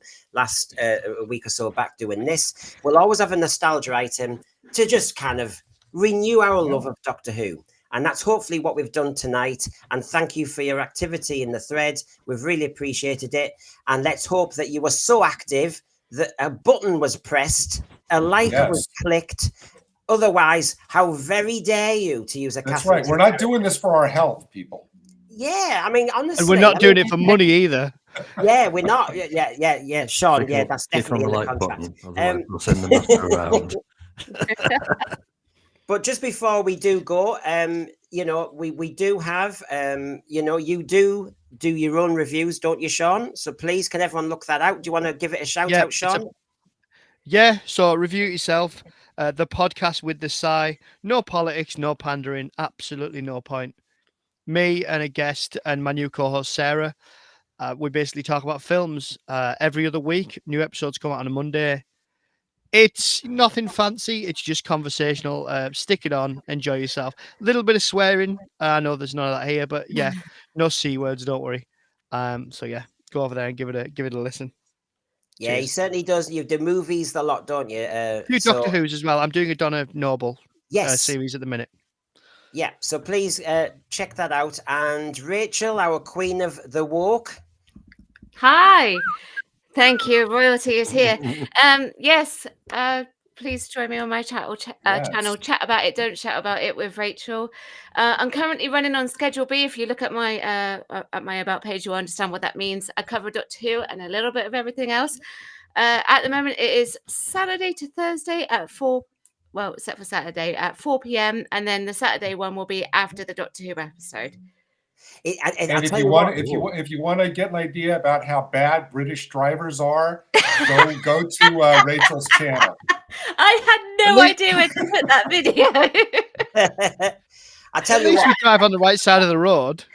We're from the country that can't handle a roundabout. Wind your neck in, Gary. It's so funny. Like I had someone contact me and I'm only said, joking. please can you react to this channel? So I had a look at it and I'm like, where do I put this in the context of my own channel? So I was like, right, I'll just put it on the Thursday at the end of the week. It'll be That was fine. great. It was And great. people liked it. And I was like, okay. So, as you can see, we've got some great pals here. You've seen Retro Doc Gary. You've seen him on loads of things. I'm so appreciative. He's come our way. And Well, I'm appreciative of being here with this great, esteemed company, and very glad to be on. I run my own channel yet, but I'm very proud and happy to be here with all of you. well, we're loving it too. And of course, Jeremy might have said "New Who No More," but you can see, Jeremy, you did just buy recently another Cyberman helmet, didn't you? I know, by mistake. Did you? By mistake. No, what happened was I just put in a cheeky offer, and I didn't think it was going to be accepted, and it was. You were bidding on it. I just put in a cheeky offer, and I thought, no, you're going to accept it, Well, I saw So the Jeremy has his own Is it the handles hand? now. He can carry around a Cyberman head with him all. So, the so I want to Oh. make a, it's going to need a bit of work. I want to make a stealth Cyberman. If anybody watches Hopefully. our old stream on the Future the Cybermen, you'll see Jeremy behind him has about 4 cyber Loads of helmets? heads now. The what? Helmets. I have loads of helmets now. Yeah, he has the Revenge of the Cybermen one. They were all there, even just to see that. Honestly, have a look. Yes, he defeats. And the Cybermat as well. Yeah. Oh gosh, yes, the Cybermat as well. So, people know this stuff on this channel, and we don't like to agree necessarily either. So please, thank you for your company. Thanks for joining us. Please, I hope you enjoy Rogue tomorrow or whenever you see it. Enjoy And it. please join us on Sunday. For good or bad, we'll be here discussing it. If you do know our show, we don't just end quietly. Nah. Why would we do that? Oh, hold on. Oh, you see, they should be in bed. What the hell's going on here? I thought you were They've gone. been in bed enough tonight. Well, yeah, the orgy of puppets. Sean, I know your level. Come back for the dance and the voguing at the end. Oh, the come back to voguing. the dance. Oh, that's it, because everybody joins in. Well, we better get on with the dance then. You got the Like and part. subscribe, you little devils, and we'll see you on Sunday at 7 p.m. Bye. Bye. Thanks, everyone. Cheers, chat. Like and subscribe. Okay, no time, okay, Jeremy, get back in and dance.